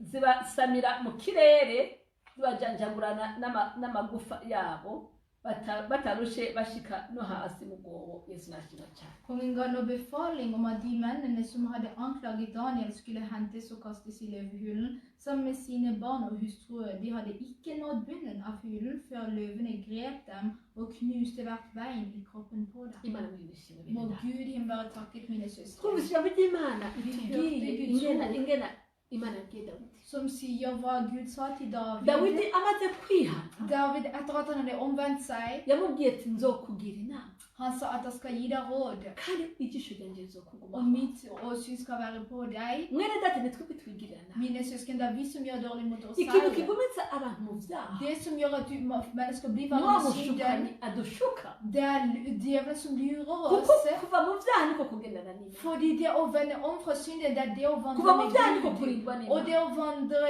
ut av synden, det er det å ha beskyttelse fra Gud. kuva mu byaha Å gå ut av synden, niko kubona kugira neza kw'Imana. det er der du kan se Guds godhet til alle Amen. tider. Amen. Kuko ntahe Imana yishingira mu Fordi masituasyo dushikamo. Gud vitner for Hvor oss det gjennom de skikker. situasjoner eller de prøvelsene vi kommer i. Amen. Amen. Niho Imana inadukomereza. Det er der Gud styrker oss og hjelper oss å vokse. Kumvise Daniyeli Vi ingene får se yanze Daniel, kunamira ikigwa, han nektet å bøye seg for en avgud. umwami akagera ko amutera mu rwobo Og rw'intare, kongen befalte om at de skulle kaste ham i ariko amaze kumutera mu løvehula. rwobo Men rw'intare, når de kastet ham i ni løvehula, iki cyakoretse? hva var det som skjedde? Ngo Imana yarungitse marayika Gud sendte sin engel kuza za ntare kumukora. for å hindre løvene til å røre ham. Mwene data hajya womye ko ari marayika agenda kurinza. Kan du vite, min søsken, at det er en engel som går og beskytter deg? Amen. Amen. Kuko ijisho ry'Imana rikugumako. Fordi Guds øyne er på deg. Amen. Amen. Ariko umwami Men kuko kongen, icyaha yari yakoze på grunn av den synden han hadde gjort, byatumye arara adasinziriye, det gjorde at han ikke fikk ngo sove. nta mico yigeze ajya, Og han spiste ikke ngo noen ting. n'ibinezeza byose bagirira Og umwami ntabwo alt det bamukoreye. som vanligvis gleder kongen, det gjorde de ikke for han. Amen. Amen. Turabyumvise. Hører vi dette? Kuko Imana nitugwanirira, Fordi Gud er den som slåss ngo ariko for muka mu oss. gatondo ngo vuka mu gatondo yiruka Men tidlig på morgenen så løp han ku bwoko bw'intare, til løvehula agati Daniyeli og sa, Daniel, ati mbega Imana yagukorera den Gud som du ngo tjener, yashobora kukuzigama. har han klart å bevare deg. Amen. Amen. Kumse Daniyeli Vi aramwishuye, hørte hva Daniel svarte. yamwishe ijambo ryiza cyane Han svarte et godt ord til han. aterega nyakora ku ngoma Konge lever evig. aramwishyura Han svarte. ati ngo ati imana yanjye yarungitse umumarayika wayo azibiza iminwa y'intama Min Gud sendte sin engel og lukket løvenes ati grav, ntacyo zankozeko så de ikke har gjort meg noe ati vondt. niko nabotse imbere yayo atagicuma For jeg er funnet uskyldig for ham. amen Amen. ati kandi nawe mwami ntacyo nagukoreye Og mot deg, konge, har jeg heller ikke gjort noe galt. mwene data nshuti y'imana Min søsken, Guds venn, umuntu wese aboneka imbere y'imana atagicumuro imana hver eneste som kan vise seg framfor Gud uten aho imana å yagombye se kutwigisha Gud. tumenye neza abo imana Gud yishimiye ville ha oss til å lære her om at vi skal kuko mu vite ijuru hvem nta Gud cyaha er. kizogera Fordi det er ingen synd som skal til himmelen. twumvise n'ubwo imana yarwaniye Vi daniyeli hørte hvordan Gud slåss for Daniel. ariko daniyeli ngo yaciye avayo Men Daniel, de umwami tok han aranezerwa ut, cyane og kongen ble veldig glad for det. kuko yabonye ko yamara daniyeli niyo ukuri Fordi han så at Daniels Gud var en sann niyo Gud. imana uri kurabwirwa niyo imana Det er yawe den niyo Gud som imana du n'igihugu snakkes om nå, det er den Gud som ikke Amen. forandrer seg. Amen. ngo acagera ko abantu bamureze Og så kom han til de menneskene som hadde slaget på babantu ham. batumye za ntare zisonze De bamanutse menneskene zice som var grunnen til at disse løvene ikke hadde spist noe på mange dager. abagira ngo nibabatereremo n'abagore babo Og han n'abana sa at de skulle kaste de sammen med deres hustru og deres barn. bibiri tubwira ngo zabasabiye mu kirere ngo Bibelen zirabajanjaguye sier at det knuste hvert bein, og de fortsatt var i Amen. lufta. Amen. mwene data nshuti y'imana Guds venner og Guds folk, iri mu ijambo ry'imana dette er Guds ord. ndabinginze Jeg bønnfaller dere. mureke duce bugufi imbere y'isumba byose La oss ydmyke oss framfor den kuko iri allmektige. jambo ntiryabaye mu gihe cya daniyeli Fordi gusa dette ordet var ikke for bare Daniels tid. kuko n'uyu munsi ibi tubibamo Fordi dagen i dag vi lever i dette vi ubwoba gjør. bw'intare dutererwamo Løvehulen som vi kastes i. n'ibigeragezo duhura nabyo buri munsi Det er muri iyi si. prøvelsene vi møter hver eneste dag i denne verden. Amen. Amen. n'izi ntambara ni uburwayi ducamo Det er muri iyi disse si kampene, disse sykdommer vi møter ni i ibibazo verden. tugana turabana nabyo muri Det er iyi si disse problemene vi møter Imana i mujye denne mwishimira verden. cyane. Må Gud i ariko himmelen naho være duca takkes. muri ibyo Men byose uansett om vi går gjennom alt dette, rinda umutima wawe bevar ditt hjerte. nigana no kudakora icyaha Slåss med å ikke synde. kuko imana ibona ibyo bigeragezo byose uhura Fordi nabyo Gud ser alle de mu prøvelsene vi bigeragezo møter. nibyo biduha kwihanga bidushyiza ku kwihangana Prøvelsene er det som gjør at vi blir Det tuma tålmodige. twihangana. Det hjelper oss med kuko niho tålmodighet. wakwihanganika itariko Fordi du kan ikke være tålmodig for noe som du ikke har mu møtt. kwihangana kuba dushyiza ku kwizera Og denne tålmodigheten hjelper oss å nå til tukizera iyo mana yacu Vi yavuze har troen på den Gud som yo har kuri kumwe talt natwe om at han er med oss. kuko niyo daniyeli yizeye Fordi det var den som Daniel trodde ingen yesu arashimwe annen. cyane Må Jesus ngo kandi ko kwizera være nako takket. Og ntigutetereza den troen kan ikke man bli gjort, bli gjort til skamme. nimba itatetereza daniyeli Hvis han ikke lot være nawe Daniel, nanjye dutetereza han kommer aldri til å la være gi slipp på oss meg og deg. daniyeli yarabaye yanezereza imana Daniel levde et liv der han Ja, gledet men hun Gud. gledet Han Gud. levde et liv som Gud har nicyo gituma nawe behaget. Det yamunejereje er derfor Gud gledet oss som twese han. turiko turumva iyo nkuru ya Og når vi daniyeli alle hører historien om Daniel, umuntu wese aca yumva adunze alle adugijwe mu kwizera føler at de blir heist opp i troa. amen Amen. inkomezi z'agakiza Og zikaduka så kommer styrken av Ukwizera frelsen i oss, kukaduka. og troen vokser. kuko twumva kugira neza Fordi kw'imana vi hører godheten Kwa til vår mizero. Gud, for de som tror ndabinginze på mureke ham. dusenge imana Jeg ber dere, la oss be til Gud. imana mugira ishimwe Må cyane Gud være takket, kuko mbega nshuti z'imana fordi Guds venner. imana iduha ibyo dusaka mu isi byose Hvis Gud kan gi oss alt vi ønsker oss i verden, tugahusha ijuru men så bizotunezeza bommer vi på himmelen, kan det glede oss. amen Amen. paul yarabivuze Paulus sa det. ati nahomve nahetse iby'isi byose Jeg så på alt det var som tap, det ble som ati tap for meg, på grunn av det som er overordnet. Amen. aha muri iyi si Denne verden, tubaho imyaka duharura ku ntoki vi lever år som vi kan tenne ariko på hariho våre aho fingre, tugenda kuba ubuziraherezo men det er et sted vi kommer til å leve i all evighet.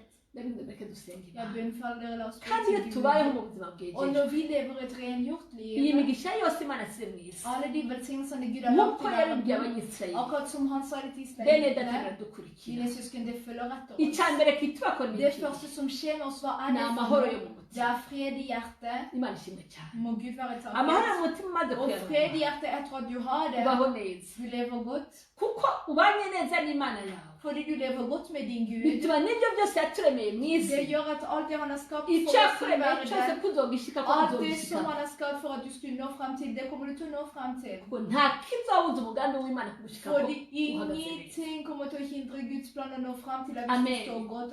ariko Amen. kitubuza gushika ku migambi Men det som Amen. hindrer oss å nå frem til Guds planer for umugwanzi oss, atugwanya djevelen som er ya imot mana yagwanye oss, daniyeli azikatugwanya vår Gud som slåss for ikadushitsa ku Daniel, byatugereye han byose kommer og slåss for oss, og vi kommer til å nå frem til alt som han har gjort klart for oss. yesu nahabwa icyubahiro Må cyose for Jesus få oss murekere til dusenge ære. imana La yacu oss be til Kugira ngo vår Gud turinde. for at vi skal bønnfalle ham. idushoboze Han skal kuba styrke mu buzima oss yishimiye og leve et liv som han har Inezerwe. behag, som gleder han. idushoboze Han skal hjelpe kubaho mu oss buzima wihesheje og icyubahiro leve et liv som ærer han, kugira ngo natwe tubeho neza for at vi også skal leve godt. amahoro adatangwa n'imana adatangwa n'isi Fred som ikke gis av verden, ava ku mana men som kommer av Gud. kandi adatangwa n'abantu Som ikke gis av cyangwa mennesker, adatangwa n'ibintu eller av ting. niho azoza akaba mu mitima Det er yacu det som kommer til å ta bolig i våre hjerter. Amen. Amen. natwe tukaba duhesheje imana Og vi icyubahiro kan leve der vi er. reka dusenge imana La oss yacu gå til vår Gud. urakoze data urakoze mana uhambaye urakoze mana y'akamaro igororotse Takk allmektig og rettferdig Gud. turagukengurukiye cyane uhoraho mwe mana yacu n'ingoma Vi takker deg Gud kubwira ijambo ryawe mana for ditt ord. data turisengeye Herre, vi ber for oss kandi selv, turasengeye n'abariko baratwumva bose og mana vi ber for alle som hører på bariko oss, barumva iri jambo ryawe som ryiza hører på ditt gode ord. turagusenze se uhoraho mwe wacu n'ingoma Men vi ber til deg, ngo Herre, utugirire neza om at du skal gjøre godt mot mu oss. izina ry'umwami wacu I yesu Jesu kristo Kristi navn. dushoboze se mana yacu Styrk oss, vår kuko manje Gud. kwihana by'ukuri mana Fordi sannelig omvendelse, det er nåde ugukomoka ku data wiwe som kommer fra deg. kugira imitima iciye Og ha bugufi ydmyket hjerte. n'ubuntu yesu wanje Det bugukomoka er ku mana nåde som kommer fra deg, Herre. gushobora kwirinda Det mana å kunne bevare ndetse no seg kuva mu byaha og gå ut av synden. n'ubuntu bukomoka ku Det er mana nåde som kommer mana fra nde deg. turakwingiza Herre, vi mu bønnfaller izina deg. ry'umwami wacu I yesu kristo Jesu Kristi ugane umuntu wese navn. ahari data Besøk wiwe hver eneste Ari hvor de uriko arabyumva er. ijambo Eller det er de ry'Imana. som hører dette ari ordet. uzoryumva Alle de som kommer til å høre det senere, Herre. La oss vise din nåde for iri oss jambo fra rikora ku deg. mitima yacu Både til ordet røre vårt udushobore hjerte. guca bugufi Styrk oss så vi kan Udushobore ydmyke oss. kwihana. Hjelp oss å omvende udushobore oss. kwiyambura icyaha Hjelp oss å skille oss Mu fra izina synden ryawe, i Yesu Jesu Kristi Kugira mwana wacu, navn. mana yacu. For at Herre vår Tubeho ubuzima Gud, buhesheje vi skal icyubahiro, leve et Mana. liv som du har Tubeho behag i. ubuzima Vi skal unezerewe leve et liv som du gleder Tubeho mwana wacu, over mana for, yacu. Herre, mu mitima yacu i våre hari hjerter. amarago agisiyo At vi skal ha veier som Mu går til izina Sion ryawe, i Yesu Kristo. Jesu Kristi bw'amani bwiza navn. bugacabukiye For Herre, du som gjør godt, twame twiteze vi skal alltid være wa munsi klare wawe for din dag, ukomeye den mektige kandi dagen uhambaye som virkelig ikke wa er munsi rett. uteye ubwoba mu Den mubyeyi dagen mwiza som er frykt som vår Gud far, bigoye kuzowihangana som det er vanskelig å holde ut på. data urakoze mana Da, yawe Herre Gud, må du være kubyutse takket kandi kubidukora for at du hører det og gjør mana det yacu for oss. turakwinjize cyane Herre, vi bønnfaller ugire deg. neza Gjør umuntu godt. wese akurikira ijambo Hver ryawe eneste som følger med på ditt ord, vi ber for Mu izina deg ryawe, i Yesu Jesu Kubw'imbabazi Kristi navn. watugiriye Kristo Yesu For wacu. din miskunn som du har Uravure vist ikibazo oss, kidakorwa mu må du muganga. rette ut din hånd som ikke kan Amasaga stanses. atwikiriye. Må ditt blod dekke over abarwayi dem. bakire mu Må izina de ryawe Yesu syke Kristo. bli helbredet i Jesu Kristi data navn. turagusenze Herre, vi ber n'abari mu til bibazo deg, bose mwana de som møter Bitandukanye. prøvelser, ulike prøvelser, data ugira Herre. neza Du som gjør godt, Herre, ubatabare redd dem. abarushe n'abari mu bari muri De som har det strevsomt og har det tungt, Abari mu Herre, ntambara. vi skal få dem. De som møter krig, ubakize frels mu izina dem. ryawe Yesu I Kristo Jesu Kandi Kristi mutanga navn. ubugingo. Og du som Turasenze. gir liv, vi uko ber. uduhaye ijambo ryawe Slik ryiza du har gitt oss ditt gode muri kino ord. kiza turimo cya Både i coronavirus det der epidemia, ureke koronaviruset vi imitima wubike er mpemu wawe i, må du sende din na marayika wa ånd Kristo Yesu og wacu. din engel abantu bose mu isi yose data we til alle mennesker i uduhe hele guca verden. bugufi twihaye Hjelp oss å ydmyke oss og Kuko be inyuma y'imbabazi, tilgivelse. Mana Fordi yacu, bak hari omvendelse gutabarwa så Mana. fins det redning, inyuma Herre. y'imbabazi Kristo Yesu Bak wacu. omvendelse, min Hari Herre kubabarirwa Jesus Kristus, så Mana. er det tilgivelse. nyuma y'imbabazi bwirukiwe Etter tilgivelse hari kugirirwa så neza er det å gjøres godt. mana uko tubabarira Herre, når du data tilgir wongere oss, urangize kino kiza må wawe. du ta slutt på den der iki kiza epidemien cyamaze inganda data som we. har ødelagt ting Ubwishyu. rundt omkring. gihere muri isi data Må we. det ta ko slutt. turazi neza uhoraho nyine ngabo Fordi vi vet, Herre, wowe uravuga rimwe bigakoreka du Mana. taler en gang og det ko tuzi skjer. neza ko uvuga ijambo Og vi rimwe vet at du data kan we. si ett ord iki alene, kiza cyorangira og så kommer kommer dette pandemiet til å cyo tuba stoppe. tukwingize Det Mana er derfor vi bønfaller tugukiriye deg. gufubwira Vi ukiro ydmyker oss Må ugire framfor imbabazi, deg. Mana. Vis oss din kuko abantu bariko miskunn. barahona ni Herre, byinshi folk som cyane blir fått opp, det er mange. kandi turazi neza ko bazi Og Herre, at vi vet at du Gusa uko kjenner twavuga dem atavuga. mer enn vi kjenner hariho dem. n'ibitinyiro bishobora kuba Og bitari det kan være kuganira antall som ikke skrives Ariko engang, min urabazi. Herre, men du Data kjenner dem. turagusenga. Herre, vi ber Ureke til imbabazi zawe deg n'ikigongo om data at din wera. miskunn og din Nimanukire muri nåde iyi si. kommer ned i Ni denne izina verden. ryawe, I Yesu Jesu Kristi Ni izina navn. ryawe, I Yesu Jesu Kristi Data wera. navn. Hellig Gud. ubugingo buriko burarimbuka data Det wera livet som blir fortapt, tilgi det. abantu bariko barakuzima data muri iyi si Folk som blir fratatt Nakino livet i kintu denne cya verden coronavirus. av dette pandemiet, Wabarire koronaviruset. data Herre, tilgi ndetse dem. n'abarwayi ba data Og de wera syke, Herre, Bamaze de som har gufatwa gått, tubarukize. de som har Ubakize, Mana. de som har blitt smittet, må du Kubw'imbabazi helbrede zawe. dem for din data miskunns urakoze skyld. mana yacu Må du være Nuko takket byose kandi Gud for at du bidukwiye. hører oss, og du gjør det for data oss. uraneza Du som ndaheza har rero gått, abantu Herre. bose bariko Jeg barakurikirana velsigner alle som følger med på dette ureke budskapet. ikiganza cyawe cyiza mana La yacu din gode hånd, Herre, kigendere nawe data wera vandre med dem, Herre. amahoro Fred, umunezero ukugira glede, neza kw'imana Herrens kubane n'umuntu godhet, wese ahari data være med hver eneste hvor enn de er. ubwiza bwawe datoraho Ditt nærvær, kubane n'umuntu wese være med hver enkelte. ukurindwa kuvuye mu ijuru Beskyttelse fra himmelen ukomeze kubane n'umuntu wese skal data være wera med hver eneste Herre. mu izina ryawe yesu kristo I Jesu Kristi navn tugusenze ber, kandi tukwizera tuvuga og vi tuti tror og takker. Amen. Amen. amen amen